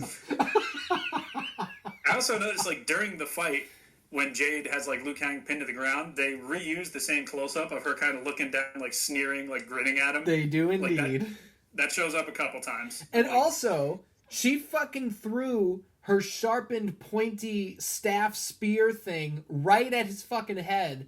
And again, he ducked to get out of the way, and it's like, oh, he dodged it. But then he jumps up and does a flip and comes way closer to the spear than he was while he was ducking. So that's 2 times. he has put himself closer to danger with these acrobatics. Yeah. God damn it. He's got to stop showing off. One of the principles of martial arts is like, the basic shit works for a reason. So, Liu Kang, you could just like Samoa Joe, just step to the side. Exactly. And you don't need to flip. You're fine. You say he's got to stop, but we can't stop because this movie has been and continues to be in go mode. We go straight from that to now Jax and Sonya are having an argument, walking through the fucking mountains, and then here comes Molina. Before we get there, though, Jade reiterates to us all that Katana is the key to all of this. You're right. Reminder, she's not. Everybody knows. Everybody wants to know that Katana... Everybody wants to know Katana's the key to all of this. So, yeah, but then, you're right, we get to... Jax following Sonya through the desert, complaining because he has no idea. And, fucking props to Jax for just going along with this shit for as long as he did before he finally was like, what the hell are we doing? Yeah. He's like, we just fought a robot in that factory where ninjas were trying to blow us up. Now we're across the world, and I don't know what's going on because you haven't told me anything. And you keep talking about this guy, Johnny, and I don't know who he is. Now, who the hell is Johnny? Yeah. If she had just said Johnny Cage, he'd be like, oh, the world-famous movie star that everybody knows. Okay, yeah. You knew that guy? Cool. Oh, wow. She's like, I borderline fucked him on Shang Tsung's island. And he goes, sick. Who is Shang Tsung? Yep. What do you mean he's dead? There's a line. What do you mean he's dead?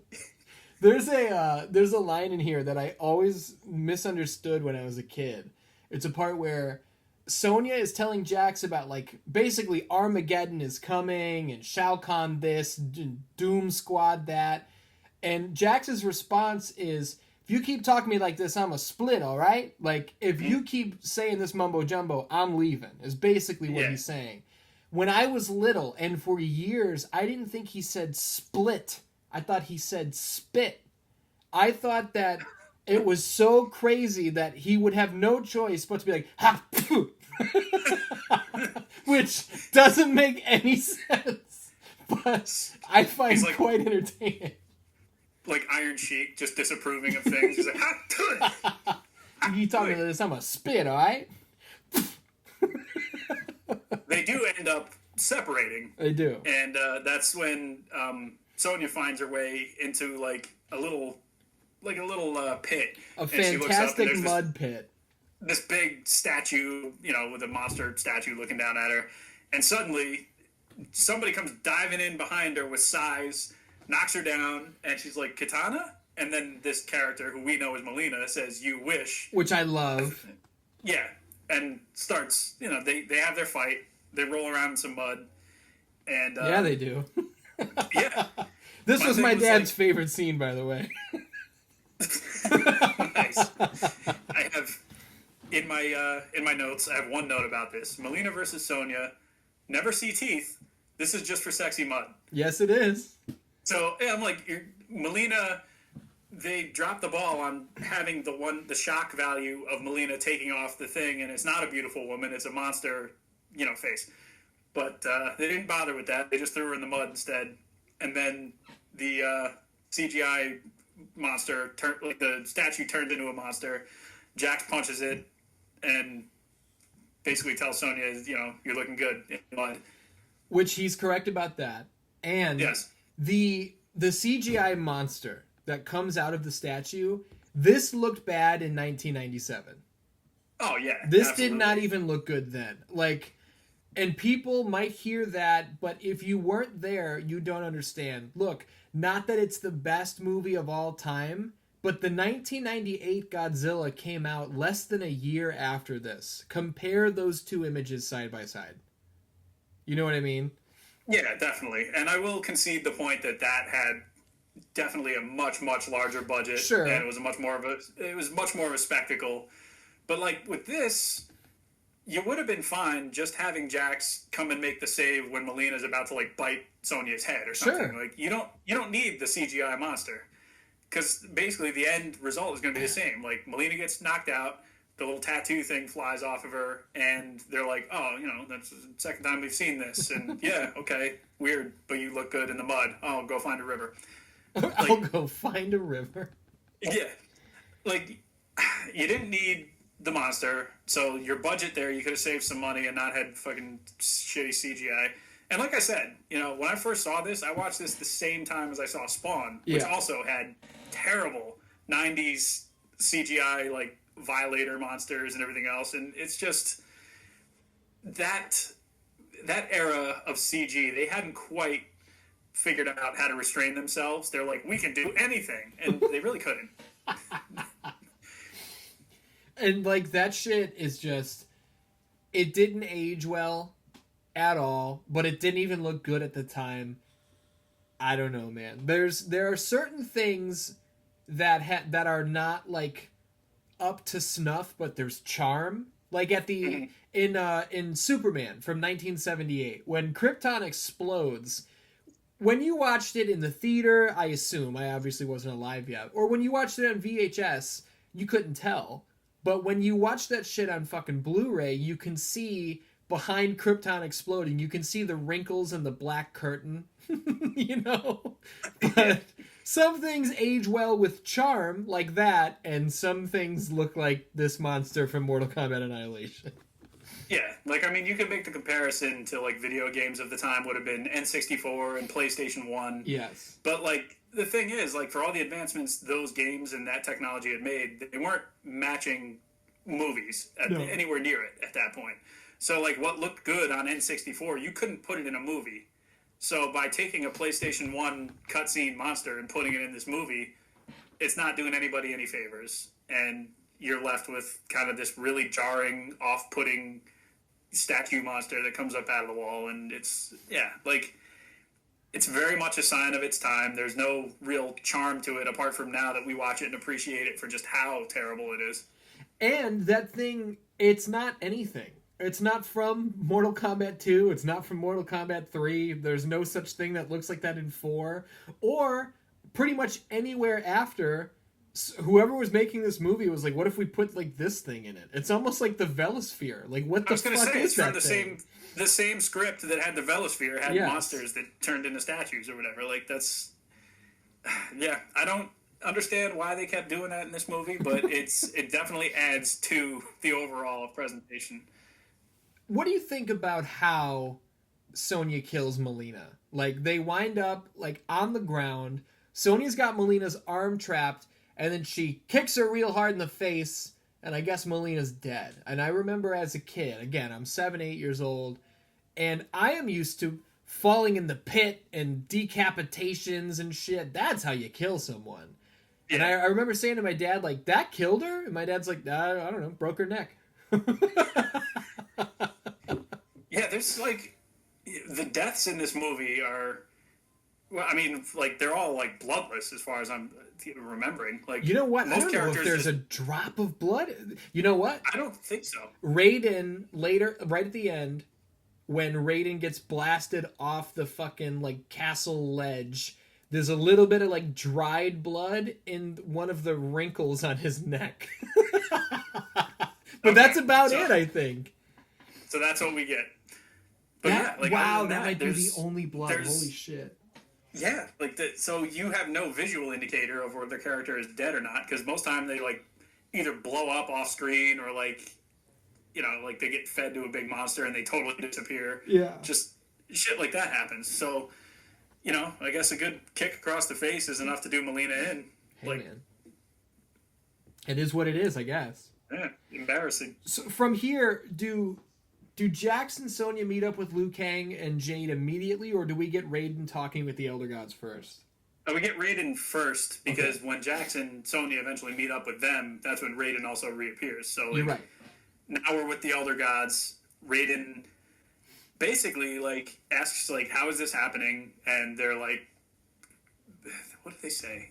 They're like, they basically give him the same bullshit answers that he was giving Liu Kang before and all them. Like, pretty much just like, yeah, we don't really know. So, and it's like, they're fucking, like, Raiden says, So you're gonna stand by while he cheats and like extinguishes life as we know it. And the Elder Gods are like, yep. Yeah, we can't interfere, whatever. Like,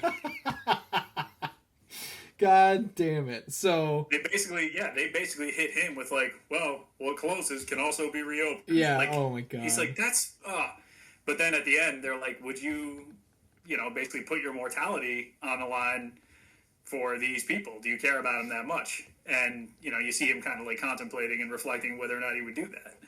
Which, is this the first time that like had happened? Because they brought this back later on in like the animated movie when Raiden is the Battle of the Realms, where Raiden gives up all of his power and he's just like a guy fighting a tournament.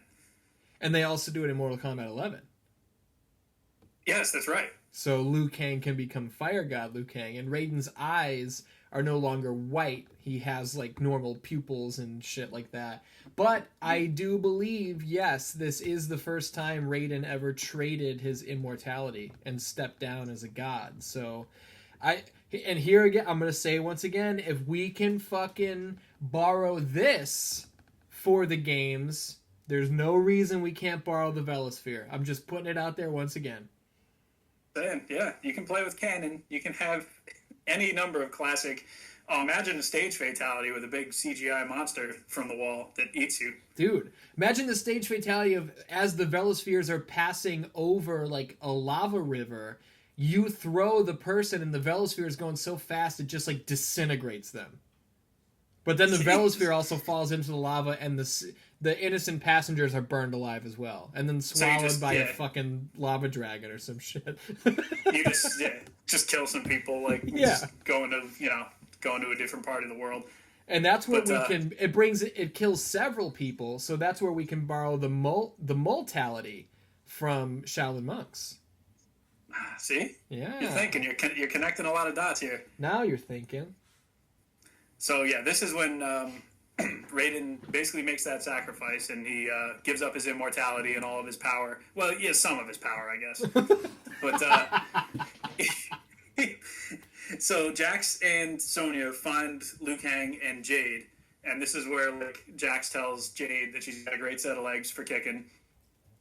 And this is actually where I remembered it at this scene in the movie.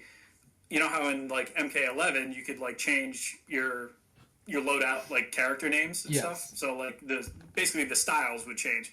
So like a lot of mine are Annihilation like based. So Jax, his like my Jax character name is like Mr. Ed's Dread because he beats really up Mr. good. Ed in this movie. I'll take Mr. Ed. my Jade character is like great set of legs. Amazing. And my Shao Kahn is glorious. It is glorious! Yep, exclamation point, all of it. But, so yeah, they all meet in the desert, and Raiden shows up out of thin air doing a series of flips after, like, the bad guys are onto him now. They're chasing him through, and they've reached the Temple of the Elder Gods, and there's, like, the entire army of bad guy ninjas, like, following Shao Kahn on his horse, and Sindel. And he basically tells Sindel, like, wipe everything out. So she screams, like, basically does, like, a 180, like, from her right side all the way to her left and just, like, demolishes the entire temple, pretty much. And Raiden's like, oh, my powers are weakening. So he's having a hard time getting the portal, and they're all, like, sweating it. Are we going to make it? But he gets the portal just in the nick of time, and they all go back to Outworld right as the temple, like, kind of falls down, like, around them. But then after that, Shao Kahn is like, oh, they've fallen into our trap. And I'm like, why did you need a trap? Why would you not just have Sindel start by looking at them and screaming? If you kill them all, you win. Like, that's another moment of why didn't you just do it? Yeah. Like, Sindel purposely looks in the opposite direction and starts screaming in, like, a sweeping motion. But if she had just screamed straight at him, the temple probably would have come down before Raiden was able to get the portal open. But, whatever. I'd also like to point out that you said Raiden, like, appears in this scene with a series of flips. And they try to pass it off as he's, like, flipping off of, like, the castle face or something. So he should be really small, and then he gets bigger before he lands, like as he gets closer. But that's not the case at all. If you watch, he just like cross dissolves in at full size and then lands in front of them. Like, yeah, he definitely just appears in the frame. Like, because you see the first few frames are just like empty, like temple, like the side of the temple, and then suddenly Raiden just appears in the middle of it, flipping, and then he lands, and then they do like a pretty noticeable cut where they got the stunt actor out of there and just put James Remar back in. Do you know who Raiden's stuntman was?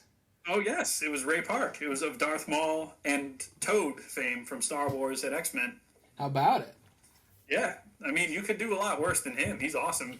And to this day, he remains really accomplished stunt worker, martial arts, all of it. So, like, you know, getting him for your martial arts movie, never a bad idea.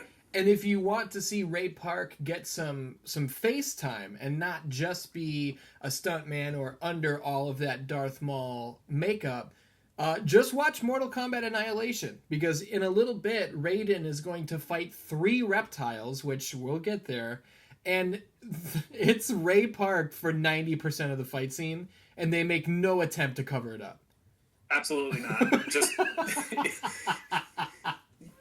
They're like, maybe they think that you won't notice. And, like, I guess if you're just watching this on a VHS, like, back in the 90s, you might not have. I can tell you, I'm going to jump in, I can tell you, my friends and I paused the tape because one of them said, that's not Raiden.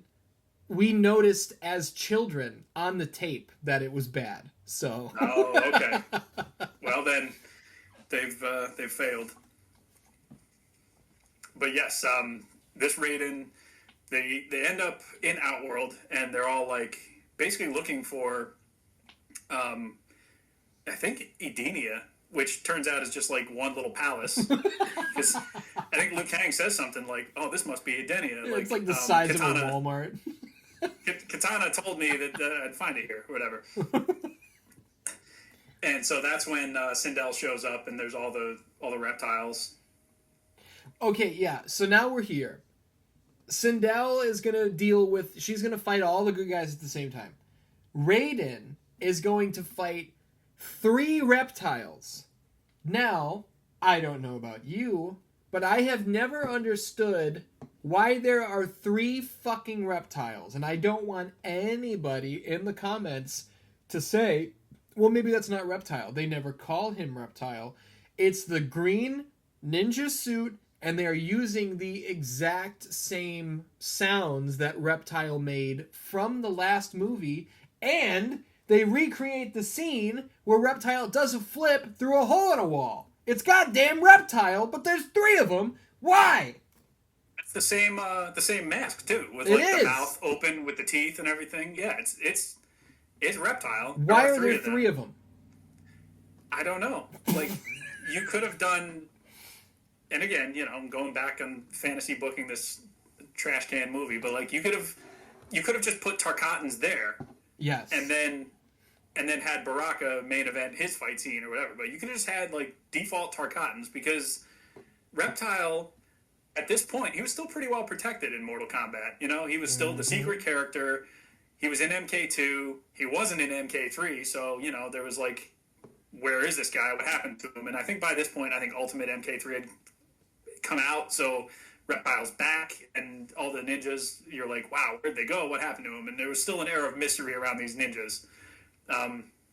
Reptile's mystique was still pretty well intact.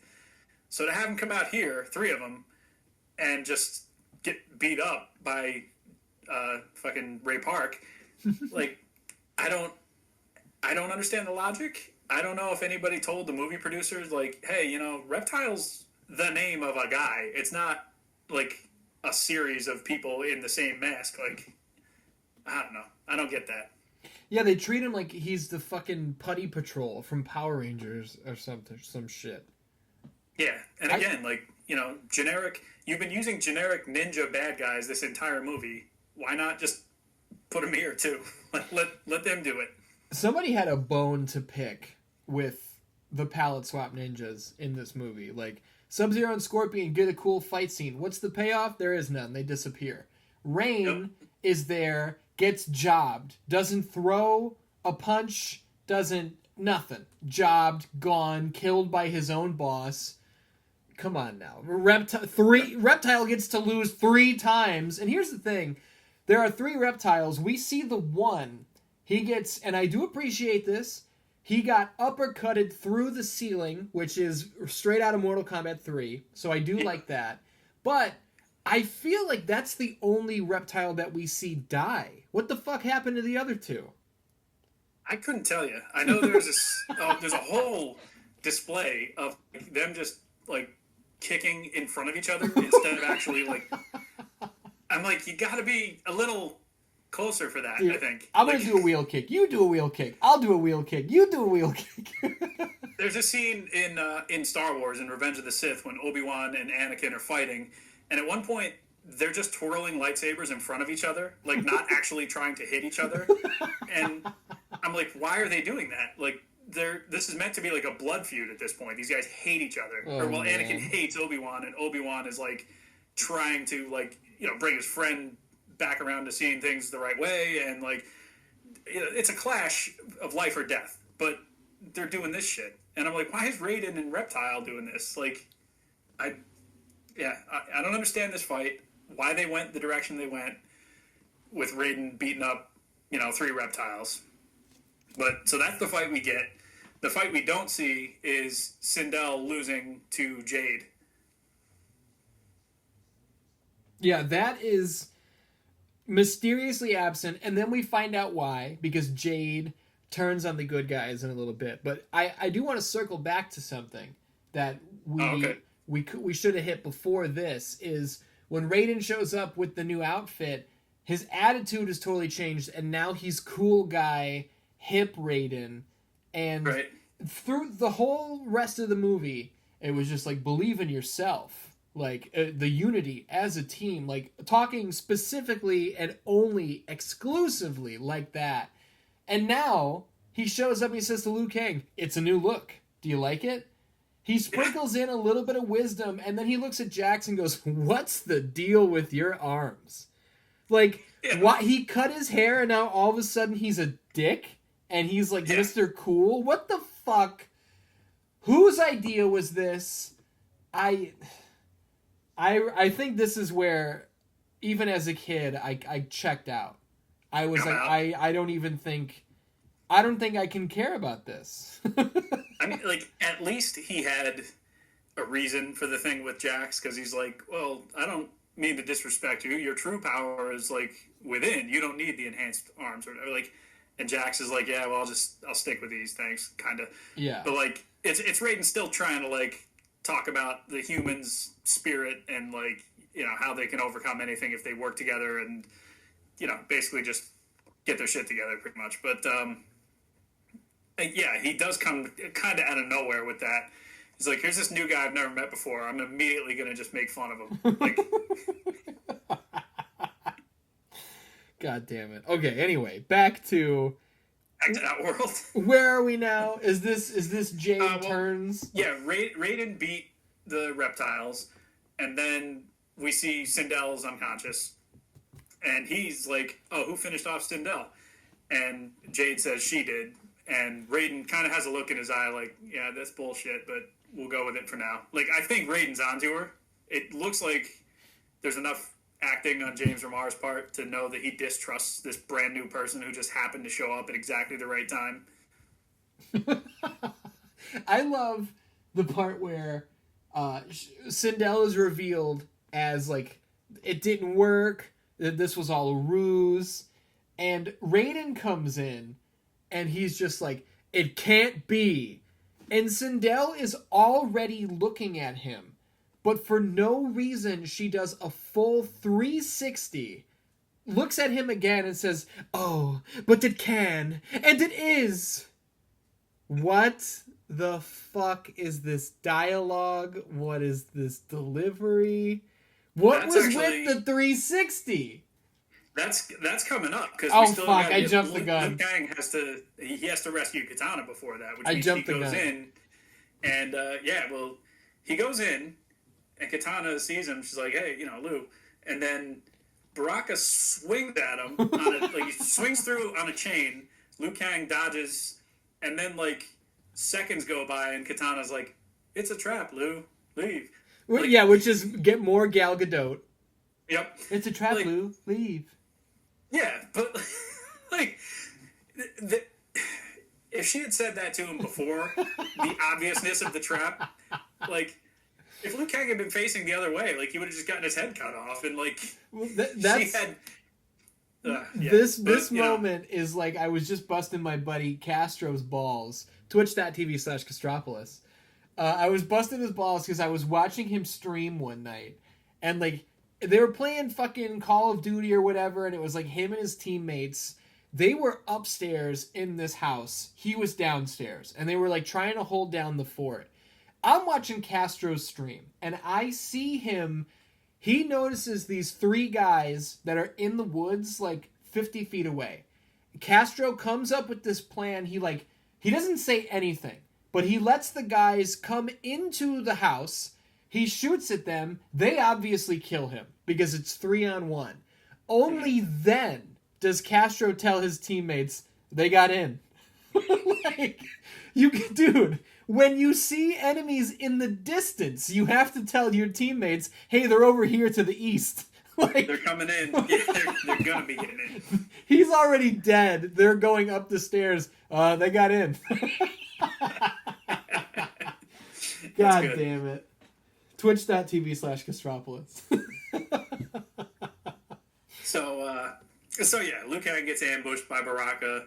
They have a fight, and Baraka looks every bit the Spirit Halloween costume you would expect. Yes, indeed.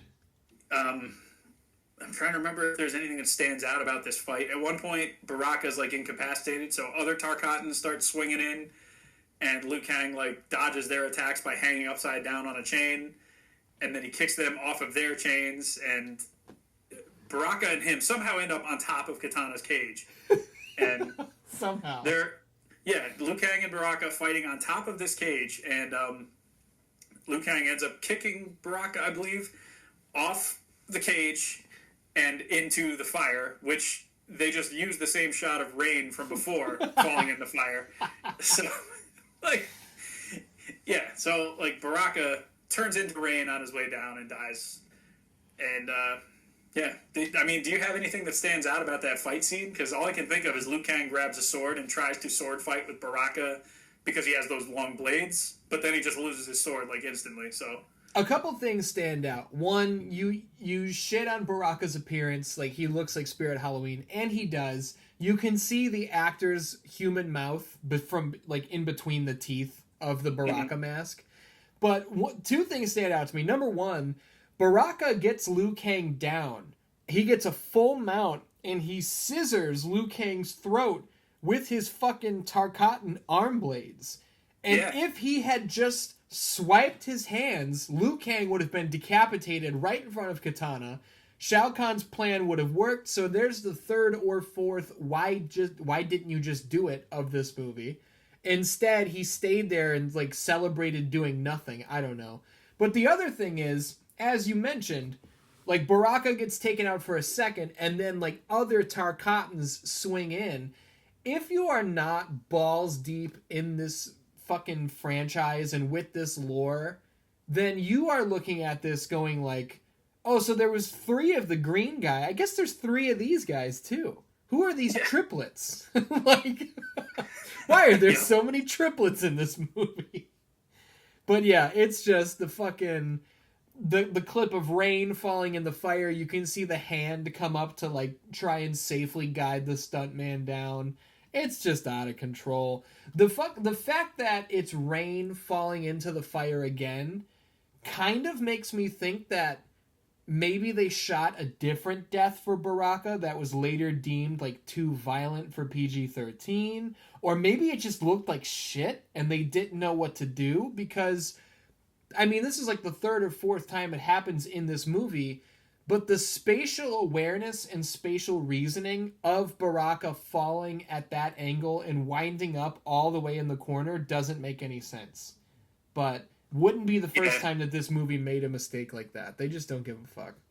Yeah, no, like character blocking is like just all over the place. Like I actually noticed it in one of the early scenes when like they first go into like the little like the tunnels underground, and Raiden's just somehow, you know, Sindel has been resurrected, whatever. At one point when he's saying to Liu Kang, he's like, "Oh, you're no match for Shao Kahn. Beat Shang Tsung, and that's great, but you got a lot of learning to do," kind of thing. We cut to Sonya, who's still like upset about Johnny Cage dying, and behind her you see Liu Kang and Katana standing there, but where Raiden just was in the previous scene, the previous shot, he's just nowhere to be found. Yep. But he's still talking. He's still having that conversation with Liu Kang. So like, they just basically used whatever footage they could to try and string something together, I guess. To this point, even further, I've got two more for you. Right in the beginning, when Shao Kahn... It's right after Raiden did the flip over all of Shao Kahn's generals. And you see them, like, standing there like, duh. We see Raiden at one point, and over his shoulder, Shiva and Ermac and Rain, they're like... Let's say they're facing left. And then we see Shao Kahn, and when we come back to Raiden, now Shiva and Ermac and all of them, they're just in a different spot. They're, like, over his other shoulder. So the shit was just moved around and not paid attention to willy-nilly. But then at the end, as I've mentioned like twice, Raiden gets knocked off the top of the castle gimmick. He should be falling in front of all of the heels. So Ermac and Motaro, they're all stacked up on the layers of this castle, but they're just not there. So nice. There's so many moments in this movie where like everything spatially just doesn't make any sense. One of my favorites that I pointed out in the history of Mortal Kombat Part 6 is when smoke is frozen and the missile is stuck. I guess Liu Kang has to like kick the robot out of the way. He like rushes over and kicks it. A millisecond goes by, and then we cut to Liu Kang reacting to the explosion, but he's like 35 feet away. How the fuck did he get all the way over there? Yep, he like goes over to kick because like the thing is going to go off and blow up inside Smoke's chest, and Liu Kang goes to try and like kick it away, I guess, to put some distance between them, but like in that space of time, no distance could be put between them, but somehow it is anyway. It's just out of control. It's just it's terrible, but I love it. Where do we go next? I'm trying to think. Like so, okay, Liu Kang could have been killed by Baraka, but wasn't. Knocks him in the hole. And he frees Katana. Shiva walks in, says the date's over, and then they just knock the cage on her and she dies. So that's all you see of Shiva. Dude, okay, tell me what you thought about that the first time you saw it, and even now. Shiva, she's jobbed worse than Rain.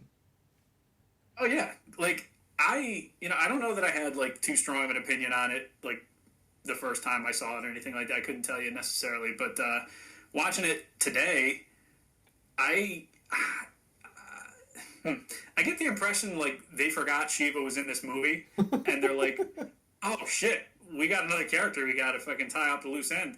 So they like called her, had her come in to do like a day's worth of work, and they're like, "Let's just put her in this scene. We'll knock a cage on her, and then we'll call it a wrap." So like, I get the feeling that they didn't quite remember that they were supposed to like do something with Shiva, or maybe there was gonna be a different fight scene altogether that they just scrapped for like production, or like they just didn't have enough budget. I don't know. Her arms definitely look like shit. Like there are moments where you can see that they're not even like cleanly attached. It's just like CGI, and they're just like stuck in her armpits, and you can like see through the joints at certain points. I do wonder if maybe in the script there was a fight, but then they were like, how the fuck are we gonna do this? You know what? Fuck it. Just drop the cage on her. Yeah. Like, just cut corners, like, man. Considering some of the fights that did make it into this movie, I'm like, how much worse could that Shiva fight have been? Like with Baraka, we just saw Baraka.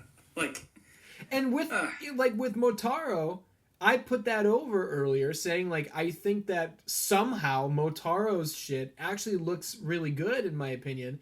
What did they do? They shot it in like a hazy fight scene at night. So like they went out of their way to like protect it and not put it like in direct sunlight where you'd be able to notice shit. They could have done something like that with Shiva. Probably. Like, they were still, like, doing the best they could, I think, to protect Motaro, because he was still fresh on people's minds as, like, the new big bad boss before you fight Shao Kahn. This is, like, your main heel, kind of. So we gotta do what we can to make him look as good as possible in this movie, which overall I think they probably did the best they could with what they had. But yeah, some of the other characters like Shiva like suffered for it. Sons of bitches. There was actually that I don't know that I ever noticed before, but there was one line earlier when they're all saying who should be the new general after Shao Kahn throws Rain in the fucking fire. Like, Shiva says something to the effect of, like, I was Sindel's personal bodyguard for years and years or whatever. And I was like, oh shit. They actually threw a little lore in there. It's so funny. You mentioned that, and I know you're right, but I still can't picture it. So that just does not stay in my memory. Yeah, if I ever noticed it before, I forgot about it until today. And when I watched it again, and she's like, I protected the queen for, 1,000 years, whatever she says. And I was like, they're actually, like, referencing something that is canon in Mortal Kombat, which at that point wasn't a lot, because you had only 3 games, and, the canon was still very loose at that point, I think. But they're trying every here and there. That's cool. Yeah, they're doing what they can. So this is where we come back to Jade is revealed as a double agent, a heel, and Sindel hits that amazing line. It can't be. Oh, but it can. And it is. Sindel she's like basically stealing the show in a lot of this movie. All of her scenes that she's in are so terrible, but she acts with like such glee that you forget how terrible she actually is, because she's so enthusiastic to be just such a heel. I feel like you said about Jax, I feel like the actress playing Sindel knew what this movie was. Yeah, I think you're right. She's like, I've seen enough of this shit. I know what this is. Okay, give me that fucking white hair. Give me that white hair and that fucking purple spandex get up with the heeled boots. Yeah. Whereas Katana like is kind of like straight faced and deadpan through the entire movie. Sindel, on the other hand, like everything has emphasis. Like the slightest of like creating anything that's going to stand in the good guy's way, she's like grinning from ear to ear and like popping her eyes out like with such sheer joy that she's just having such a good time in this movie. Literally grinning from ear to ear a bunch of times. Like her maniacal laughter, that ha ha ha ha ha ha. She does that like 10 fucking times. The best is probably this scene where like she's playing Katana for a second, and then right as like lightning strikes, she's just like ha ha ha ha, and comes back, and I'm like, oh yeah. It's like she sees like a cloud over in the distance. She's like, oh, it's gonna be lightning. I can't do this yet. I'm gonna wait for a little bit of thunder. There it is. But then she just they reveal Jade betrayed him, and they're like, how could you do this? And again, classic dialogue. She's like, it was so easy. Like, big smile on her, like, mean-looking eyes. Like, oh, what a betrayer. What a Jezebel, as Jim Ross would say. That Jezebel. Yep. And like, how could you do this? First of all, you don't know her. You've known her for, like, 15 minutes. And what's the experience you've had with her? She tried to kill Liu Kang, and when he got the upper hand, she was like, just kidding. She sees Jax, kicks him in the fucking head. Hey, that's my friend. Oh, just kidding. Like, to me, it's almost like when she reveals herself as a heel, that Liu Kang and Sonya should have been like, God damn it, how did we not see this? It's like, man, we should have at least had a guess. Like, this new character coming in who seems to know an awful lot about Katana being the key to whatever plan this is. Like, which, again, she's not. Why did we trust this? Whatever, we deserve this. Where's Nightwolf? Yeah, he's back at his little like campsite, probably drinking again. He's sipping on beer. Yeah, got the cooler out. He's just doing his thing. But so like Sindel just starts spinning around until she eventually disappears and like turns into like some energy and goes up through the like roof hole or whatever. Jade at that point just kind of like walks away from everything. She just casually like sneaks away while everybody's distracted by Sindel. And I think the next time we see them both is when they show up with Shao Kahn. But at this point, I think in the movie is when the big reveal comes in, where Raiden's clothes are damaged and you see the tattoo, and Sonya's like, "Hey, we've seen that on these bad guys. Like, what is that?" And Raiden's like, "Oh, well, it's a temporary thing for them because this is a family crest that allows me safe passage to and from different realms." And he basically says he's the son of an elder god, and Sonya's like, "The fuck? Like, why would you not tell us this?" And Jax basically is like, "Okay, so what does that make you and Shao Kahn?" And that's when he's like, "We're brothers." And they're all just kind of like, "Oh, well, okay." Yeah, rightly, these characters are right now at this point to distrust Raiden. Of course. But it doesn't seem like any of them really do. They're just kind of like Jax, the only guy with any sense, is like, never mind this guy. Like, he's leading us on this chase where we don't know what he's bringing us into because he doesn't even know what he's bringing us into. And they, trying to remember, like, Katana says something to the effect of like, well, he's one of us now because he gave up his immortality and his powers. So, like it or not, he's mortal now. Yeah, she goes out of her way, in case the audience are completely stupid. Jax is like, "I say from this point on, we only trust humans, not even Raiden." And then Katana, "Don't you see? By giving up his immortality, he is now one of us more than ever." And it's like, okay, thank you for nailing that into my fucking head. Yep. A couple more things in this scene. We have basically, the big reveal. Shinnok is Raiden's dad in this canon, which is cool. How about it? And I have here, like, Sindel's fake out where she's like, "Oh, Katana, wow, well." And then she's like, "Not just kidding, I'm bad." They just did that for real in Mortal Kombat 11 Aftermath. Yes, they did. They had her just like, yeah, but she's been bad all along. So once again, where is the Velosphere? Yep, they can do it. God damn it. Nothing's stopping them.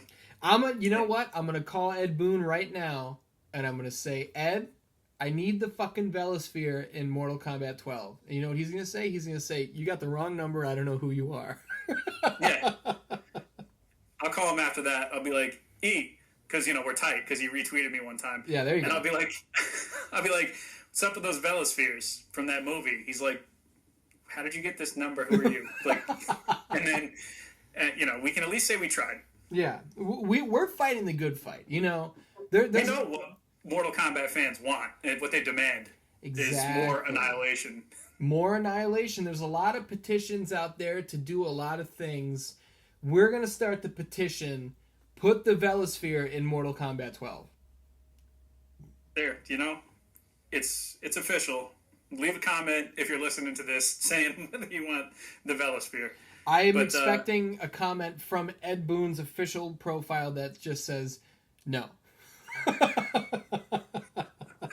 But with some of the shit that they've borrowed and just like referenced, I demand the Velosphere. That's all I'm saying. I think it's been enough time where, like, bygones have been bygones and time has healed all wounds. And yes, Mortal Kombat Annihilation has gone from like a dark point in the history to a point where, like, all right, yeah, it's just a big silly movie. Like, they made this. It's a part of MK history now. It's not a part that people love for its craftsmanship, but it's a unique take on the characters and it's fun to watch. And that's, what better legacy could you have for a movie like this? I agree. So at the end of this scene, before we go any further, like, Katana, they're basically big up in Liu Kang, like, "Well, you can beat Shao Kahn. We know you can." Katana says, "We believe in you, Liu."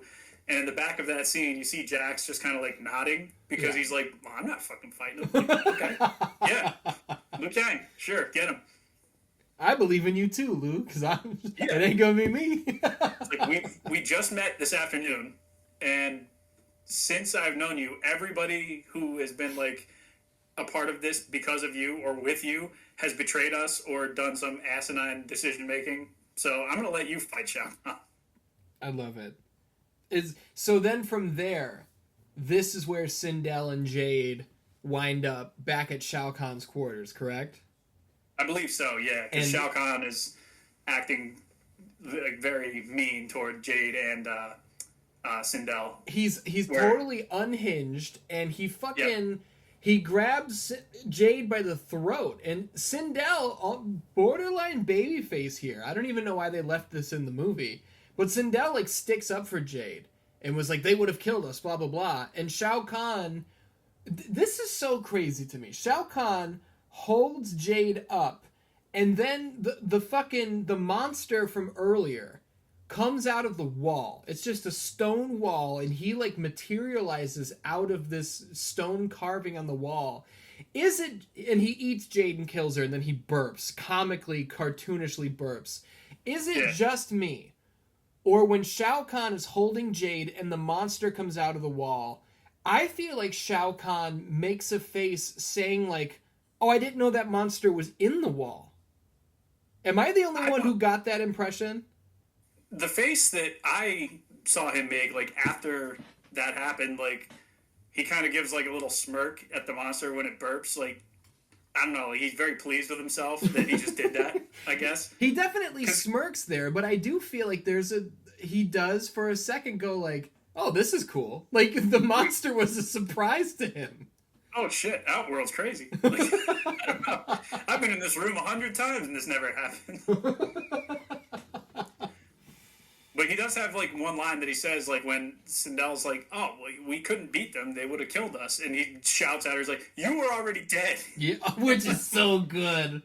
Yeah. So good.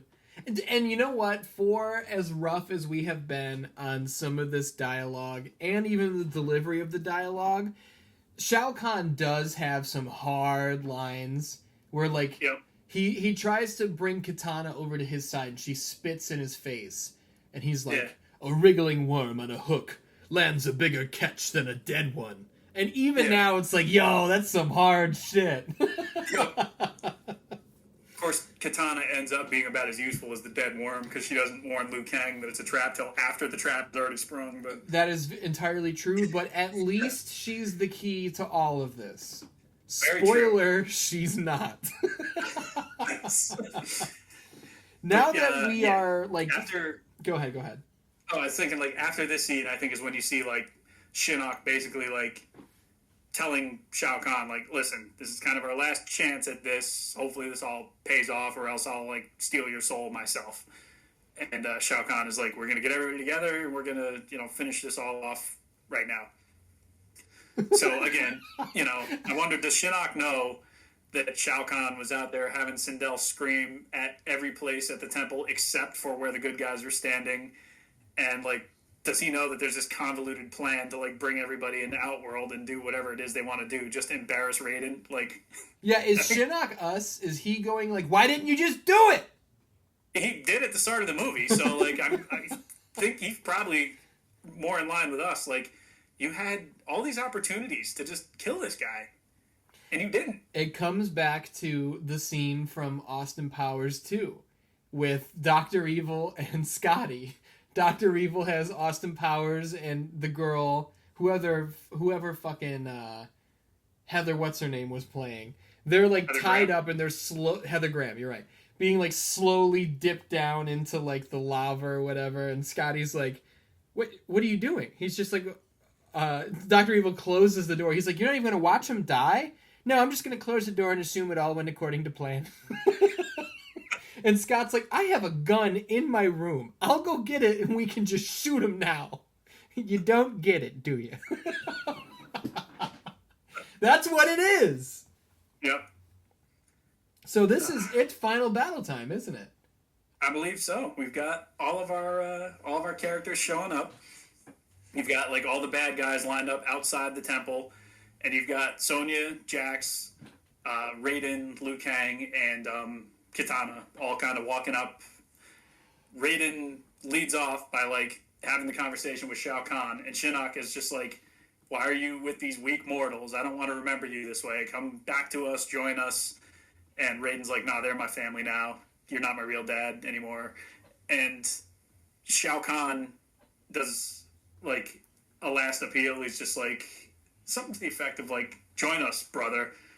He says it like real like intently too, in the way that his dialogue has always been in this movie. He's like, "Join us, brother." Very proud of it.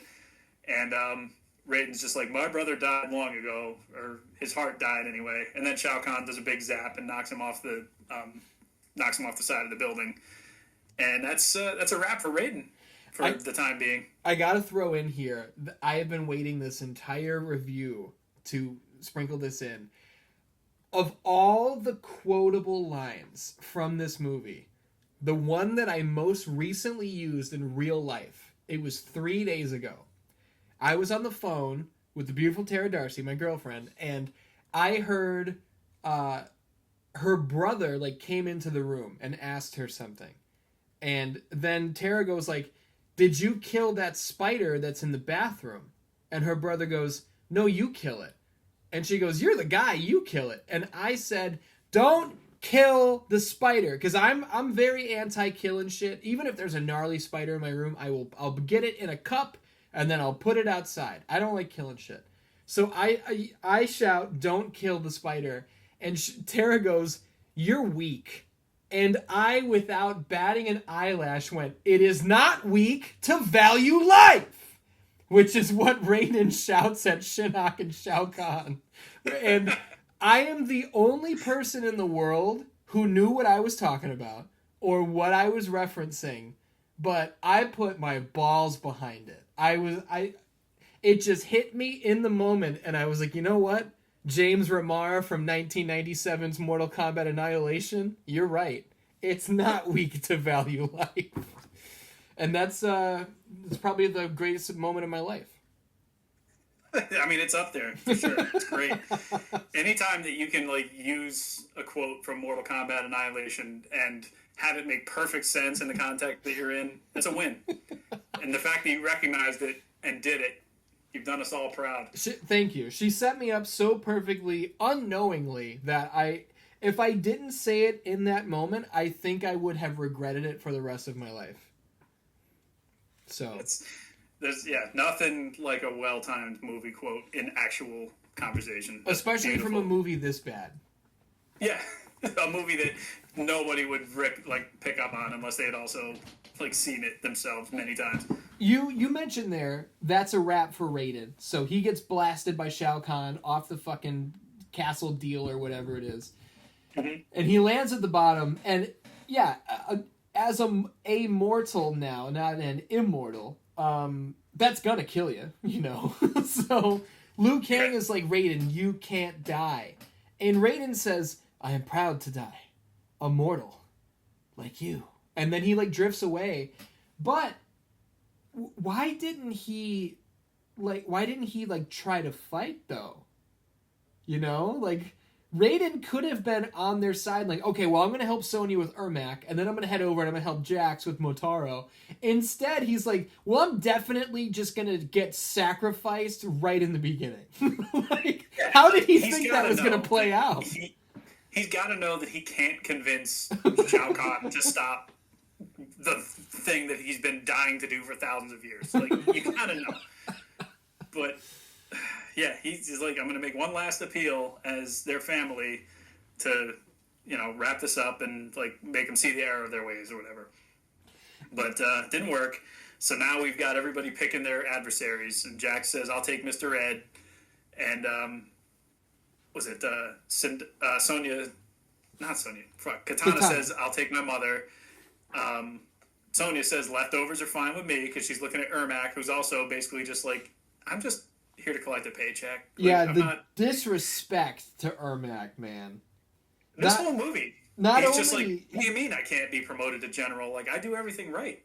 Dude, and now, like, nobody even wants to fight me in the last scene. Like, they don't even just not say his name. Sonya's line, "Leftovers are fine with me," are literally like, okay, nobody wants anything to do with you, so I guess I will. Like, yeah. God damn, dude. Yep. Jesus. And so that just leaves you and me, Khan, as Liu Kang walks up the big staircase to fight with Shao Kahn. And so all the fights start happening. Let's talk about these fights. Let's talk about Motaro versus Jax first. Yeah, basically, I'm trying to remember exactly how this plays out, but you get to a point where like they're pretty evenly matched, and Motaro he starts kind of taunting at him, and he's just like, "You need, these fucking like weak pieces of machinery to fight with me." But meanwhile, Motaro's got a big like cyborg tail thing, so like he shouldn't even be in a position to talk. He, like, I feel like it was evenly matched at first, and then Motaro starts to beat the shit out of him. And Yeah, he thinks that ripping Jax's, like, robotic, cybernetic arms away from him, he thinks, like, oh, now you're totally fucked. But this is where the lesson from Raiden comes into play. Jax is like, I didn't need that shit anyway. Now I'm gonna box you up, sucker. And, long story short, Jax... It's actually... I really like this, because Motaro looks strong, because he was getting the best of Jax, and Motaro doesn't... He's not, like, vulnerable until he tries to stomp Jax like a horse would. Like, he's trying to come down with all of his weight, and Jax hits him in his, like, centaur underbelly, which I guess is, like, Motaro's weak spot, which makes sense. And then Jax unloads on him. But this is, once again... Jax hits like a standard wheel kick and Motaro's dead. So, did he break his neck? I don't know. I'm guessing these are all just like knockouts. These aren't actual deaths because like we're not, as far as I know, we're not confirmed that any of these characters have died. Like, it's Mortal Kombat, so you would expect that that's what's happening, but I don't know. I'm not convinced. But yeah, there is the scenes where Motaro rips off the arms of Jax, like the arm coverings, basically. He has one of them, and he shows Shao Kahn, and he's all proud of himself, and Shao Kahn takes a minute to look down and give a little approving, like, yes! And then Jax ends up ripping off the other one and, like, goes in for the fight, as you said. Like, when Motaro rears up, Jax hits him, like, on his underside where he's like, vulnerable, and that's when Jax starts taking commands of the overall fight there. And I think also, like, he starts winning when Sonya starts calling for him for help, because Sonya is having her own problems, because she gets into a fight with leftovers Ermac and ends up also in a fight with Noob Saibot, who, again, back to your point, somebody has a grudge against these palette swap ninjas, because out comes Noob Saibot dressed in a hefty bag. Oh, God, he looks so fucking bad. Like, the other ninjas... they took a few little liberties with the costumes, but for the most part, you recognize them as who they're supposed to be. Like, they have enough similarity to be like, oh yeah, that's Rain, that's Ermac, that's whoever. To the point where we recognize Ermac without anybody saying his name, because we just, we know who the character is.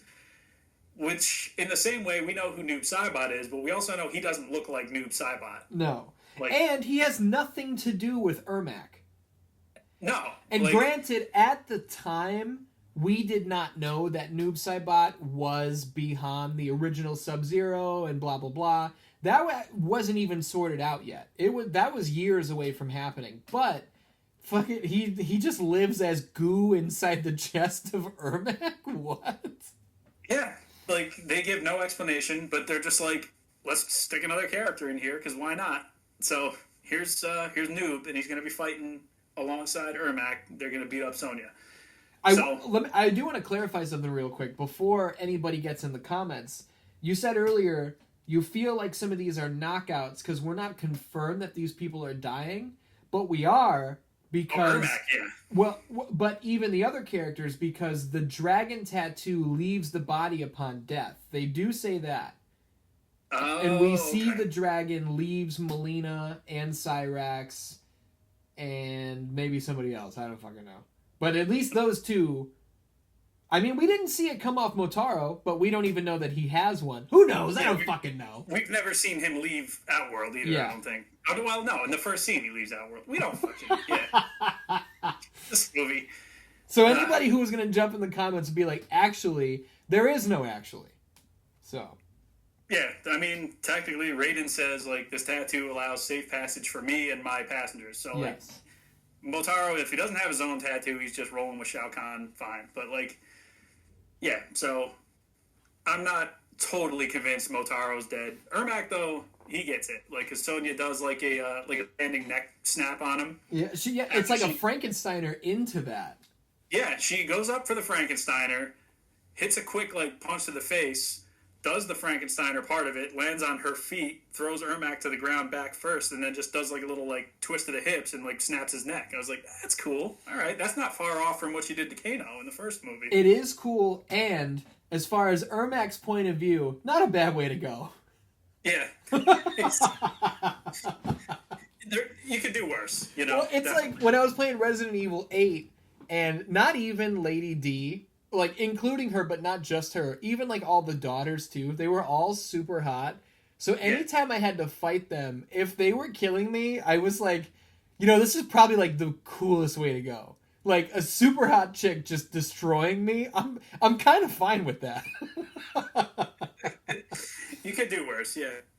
How do we feel about Jax steps in after taking care of Motaro? So Sonya kills Ermac. The way Noob Saibot dies / gets defeated is he's not even on camera. Jax throws a punch out of frame and is like, yeah! And I guess that's it. That's better than Noob deserves in this movie. Like, this poor guy, he gets nothing. He is nothing in this movie. Now, meanwhile, as all this is going on, like, basically, Sonya says something's like, oh, you finally got your confidence. And Jax is like, you finally asked for help. And it's like, there's nice little character moments. Like, they're stronger now because they're united in, you know, a familial sense as Raiden wanted them to be the whole time. So these two, they get it.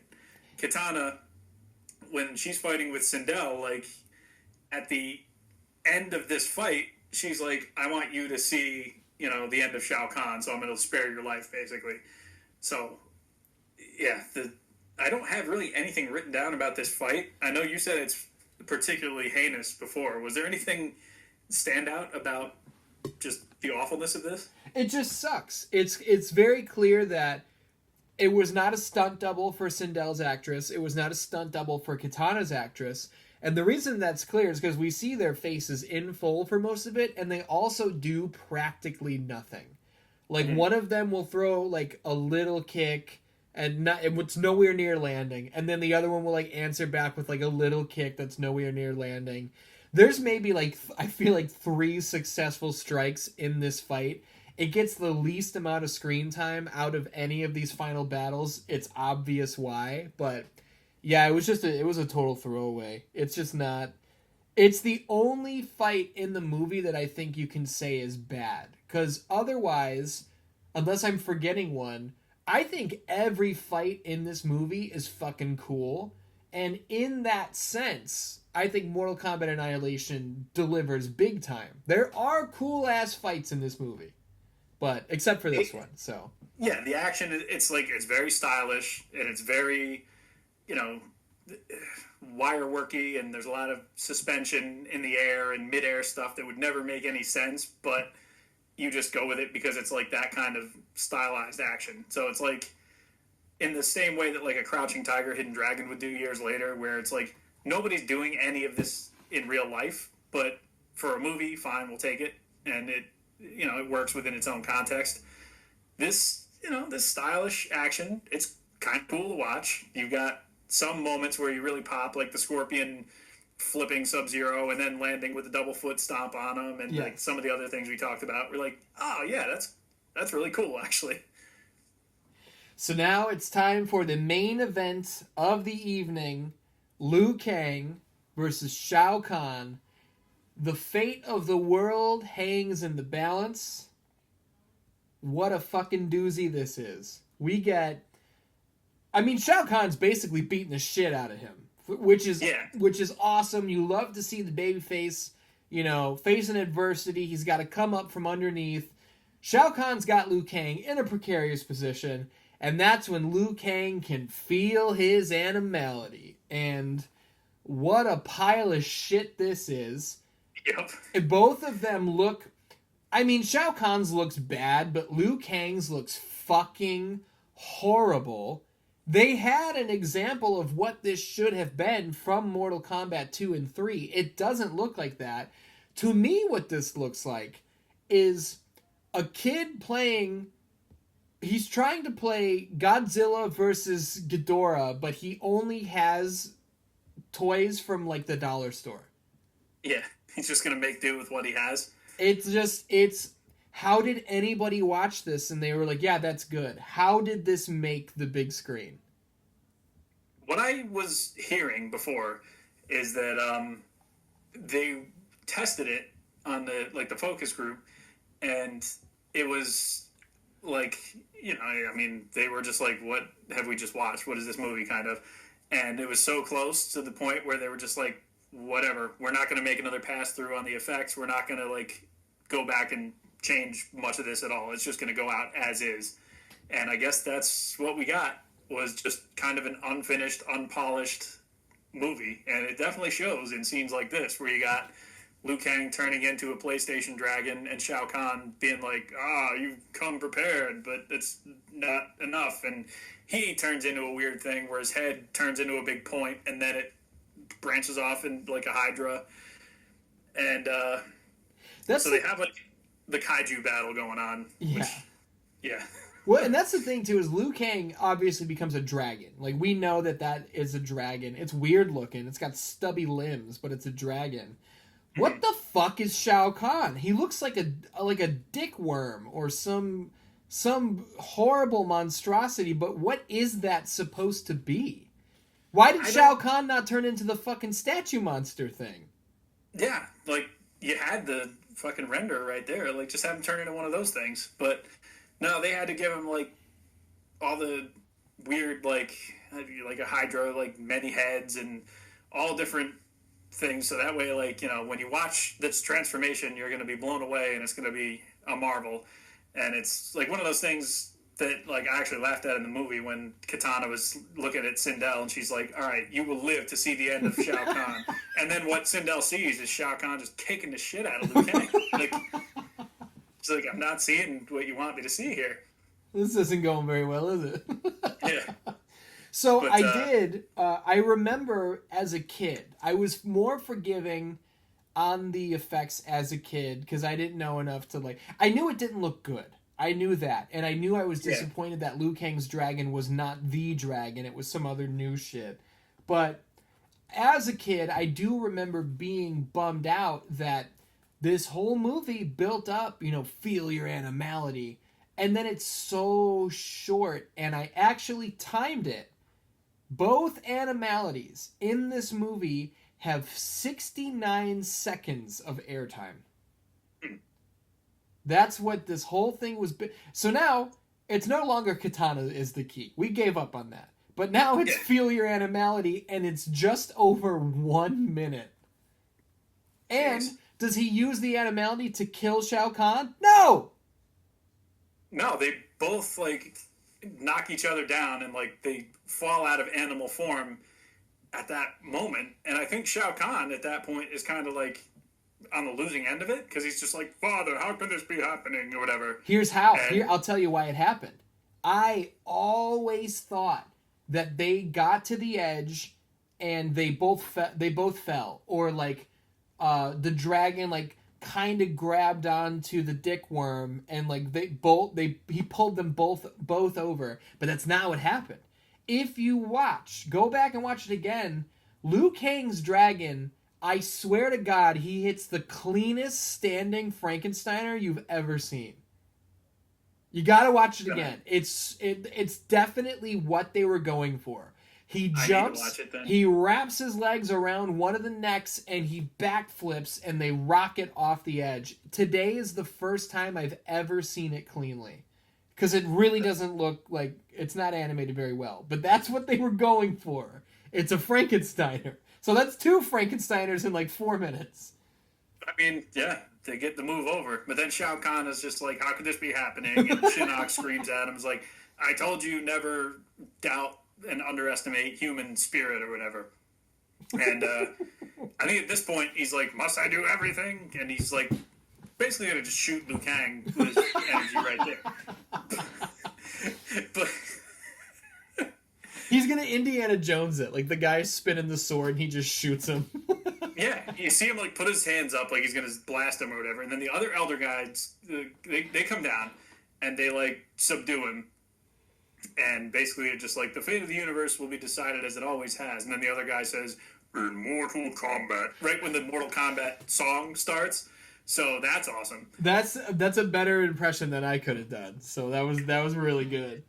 That's one of those things that actually, like, you know how you have your quote that you were so proud of? Yeah. That's one that gets thrown around pretty regularly for me. So, like, I've had practice with that one. So, like, anytime somebody says, even unrelated to any of it, it could be at work, like, somebody's like, oh, how are we going to do that? And, like, in Mortal Kombat. Like, just, it doesn't have to make sense. It's just there. But, so then they actually start really, like, clubbing on each other. They have, like, the double choke slam spot. Oh, yeah. So they both go for the throat at the same time, and it's just, like, every Kane and Big Show match where they're both going to go for the choke slam, but one of them has to, like, overpower the other one first before he can do it. So I got a pop out of that, actually. I thought that was great. There's the moment where, like, the music kicks up, and it's like, oh, here we go. But then quickly Shao Kahn starts beating the shit out of him again, and the music dies out. Right. And yep. Shao Kahn barks at him. He's, like, stopping him. He's like, woo, woo, woo. Like, my brother and I used to rewind the tape all, like, 5 times just to listen to him go, woo, woo, woo. Yeah. But then, then Liu Kang gets back into gear. The music comes back, and I think this is where Liu Kang delivers the kill shot. I think so, because they do the double chokeslam spot, and then I think that's where Liu Kang delivers the final blow, the finishing. Oh God, what is it? It's the sickest fucking backflip kick. It's basically like the flash kick, yeah. So he just does the backflip kick. Shao Kahn backflips and, like, lands stomach first on, like, the side of the temple. Somehow. Stomach and shins first on rock stairs. And I was like, damn, if the kick didn't kill him, that fucking landing would. Jesus Christ. Yeah. Yep. Shout out to that stunt man, but also the stunt woman for Sonia, who at one point does, like, a 720 back bump onto, like, a rock. And obviously it was a gimmick rock, but still, she, like, falls and lands hard. Yeah. So yeah, Liu Kang kills Shao Kahn. He shouts, Shao Kahn shouts, no! As, like, this gigantic dragon, like, breaks out of Shao Kahn's entire body. And the Elder Gods banish Shinnok to the Phantom Zone. That's right, yep. Oh, God damn it. So that's when the world starts to repair itself. We see, like, the Golden Gate Bridge, I think, is in full working order. The Twin Towers are standing tall. I think we see the Eiffel Tower, and then, like, boom. We're now back in the real repaired world. None of this damage ever took place, which is very convenient. And everybody's celebrating, and Raiden is resurrected as an Elder God. Yeah. How about He's just it? like, what? Was I dead? And they're just like, like, it's only appropriate that you should take your father's place as an Elder God. And so Raiden basically is just like, he's like coming down and telling all the people, he's like, I'm very proud of you. You came together like I knew you could.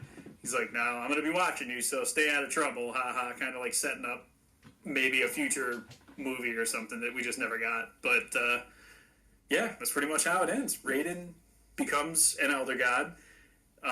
You see Liu Kang, like, back, like, the temple is, like, back totally as it was at the start of the movie before any of the attacks.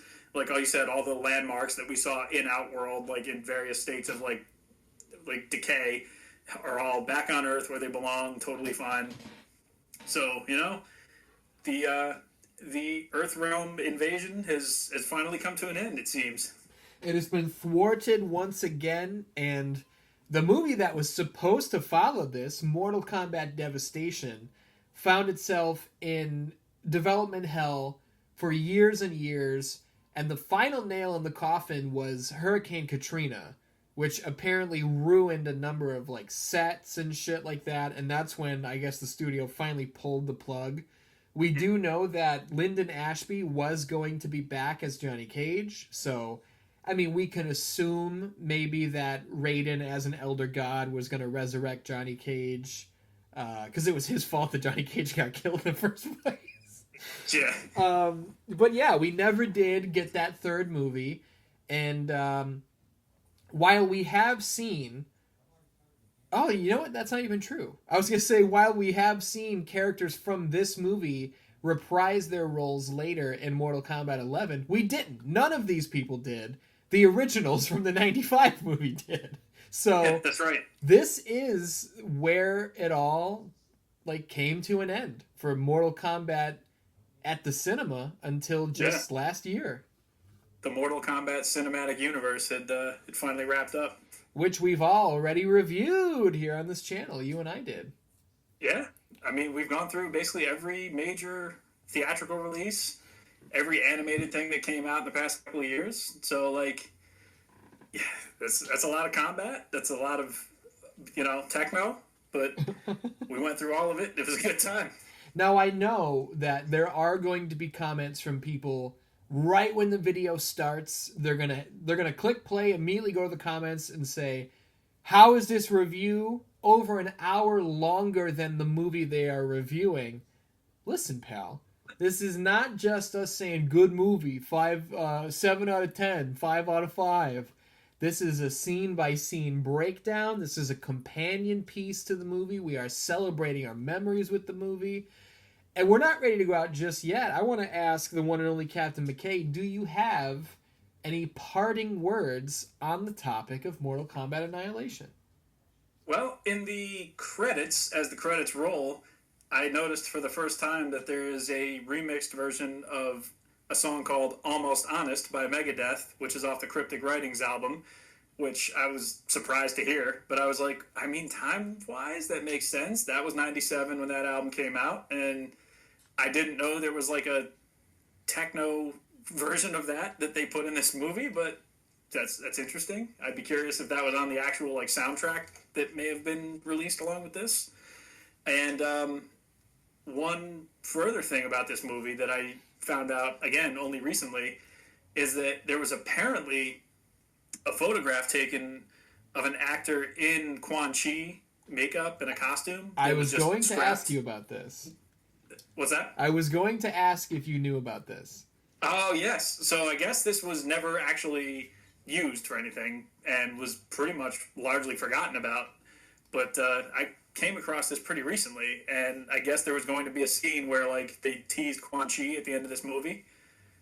So I think he was going to be teased here, and that was going to be kind of a big part of our plot for Mortal Kombat Devastation, which we obviously never got. Now, I will pull up a little bit of information here regarding Mortal Kombat Annihilation. Now, as a reminder for the Dan-Dans, the first movie came out in 1995 with a budget of $20 million. It pulled in over $122 million. Mortal Kombat Annihilation, 1997, the movie we just covered, budget of $30 million. So they got a big increase on their spending, and worldwide, this movie drew $51 million. And like I said in the history of Mortal Kombat Part 6, some people might hear that and think, oh, so they profited $20 million. No, that is not how this works. Mortal Kombat Annihilation was a flopski, and there's a reason Devastation went into development hell.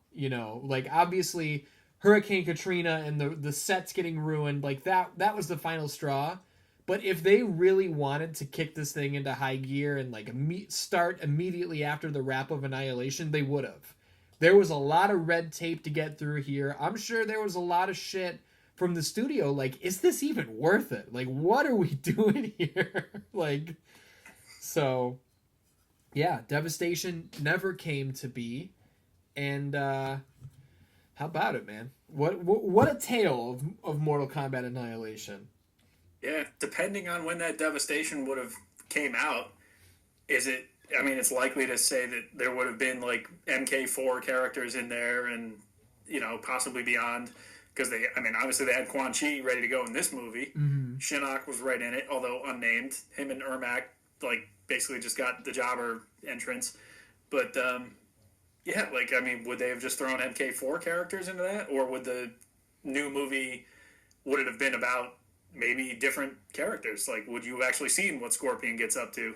Like, who knows? You know, I know we said back for the first Mortal Kombat movie, we both kind of said, like, that's probably the best they could have done with the story of Mortal Kombat, like, period. Like, you know, obviously people, maybe they missed having the Scorpion and Sub-Zero story in there, but we've also seen what happens when they try and put in too much lore into one movie. You get something like Scorpion's Revenge, where there's so many plot threads to keep up with that it becomes, like, difficult for an average viewer. And, you know, these movies are for average movie-going audiences, or at least the first one, I think, was. And this one, I think they just wanted to have Mortal Kombat fans be like, oh, I know that character. I know that character. But the movie kind of suffers for that, you know? Well, and to your point, like, when you try to put too much in, not even necessarily just established lore from the games for the hardcore fans, but, I mean, they fucking did it last year with the new guy, with Cole Young or whatever his fucking name was. And that whole story, it's just too much. They had the Sub-Zero Scorpion rivalry. That's how the movie opens, and then they immediately got away from it. And we reviewed that. The Dan Nance can go listen to that review. You were kinder to that movie than I was, but that movie, unlike Annihilation, is getting a sequel. So that's fun. That's fun. I mean, I didn't really like the 2021 movie very much, but I'll tell you, Motaro here in 97 looked better than that fucking Goro from 2021. That Goro, I maintain that Goro would look great in a game, but he's just very out of place in the movie, the way they did that movie, and many of the ways, a lot of the decisions that they made for that are just, I don't know the logic that went into that. Who got treated worse, 97 Ermac or 2021 Goro? Who got treated worse? Yeah. Oh, man. I'm going to hand it to Goro. He got the worst treatment because Ermac at that point was just like a guy. Yeah. You know, he showed up in the game. He's not a boss. He's not any kind of real main. You know, you don't look at Ermac and say like, "Oh shit, this guy's a threat." Yeah. He's just another guy on the challenge tower on your way up to the boss. He was Goro, a red ninja. Yeah, he's red. Everybody knows Goro though. Like you know that Goro, when you see him, shit gets real in the games. And up until this point, that's pretty much remained consistent. I mean, he got, you know, kind of the shitty end of the stick at MK9, but in this movie, he shows up and it's like, yeah, whatever, who cares? Like, we'll just beat him. And then that's what they did. So, I don't know. Like, the fan servicey moments of MK 2021, I think the little, like, temple drawings and stuff that you see of, like, the Great Kung Lao and, like, some of that kind of stuff, like, if you're not a Mortal Kombat fan, that kind of goes over your head, but people like you and I watching it would be like, oh, okay, that's pretty cool. And they got a picture of Motaro on the wall or something, like, just little nods. Yeah. Like, that stuff I'm into. But, yeah, I mean, I'm curious to see what they'll do with a sequel to that. As am I. But, for now, I think it's about time that we get the fuck out of here. And before we do, even though I've had the link to your YouTube channel and your Patreon on the screen this entire time, why don't you hit us with a little plug ski right here at the end anyway? All right. Let's see. I'm on YouTube, Captain McKay Random. If you're an action figure collector or a stop motion animation like viewer, or if you just enjoy certain like hobby related content, come on over, check it out. Feel free to subscribe if you like what you see. If you really like what you see, I just started a Patreon like earlier this month, so people are having a good time over there. I'm also on Instagram at Captain McKay, and I've been running a lot of wrestling stuff on Super Tiger Pro Wrestling on Instagram, where I'm doing like stop motion stuff. So I'm all over the place. If you find one of my accounts, it'll probably have links to all the other ones. So, you know, if you had fun listening to this, by all means, come on over, hang out, watch the Mortal Kombat stop motion, and see if you can find some fatalities, you know, some different endings. Just have fun with it. And I know I've been real annoying with how often I've been pumping my Patreon lately, but in between all of the pumping of my Patreon, I did go over and sign up to patreon.com/Captain McKay. And I can tell you, as somebody who is over there, it's good shit. It's very good shit. I highly recommend it.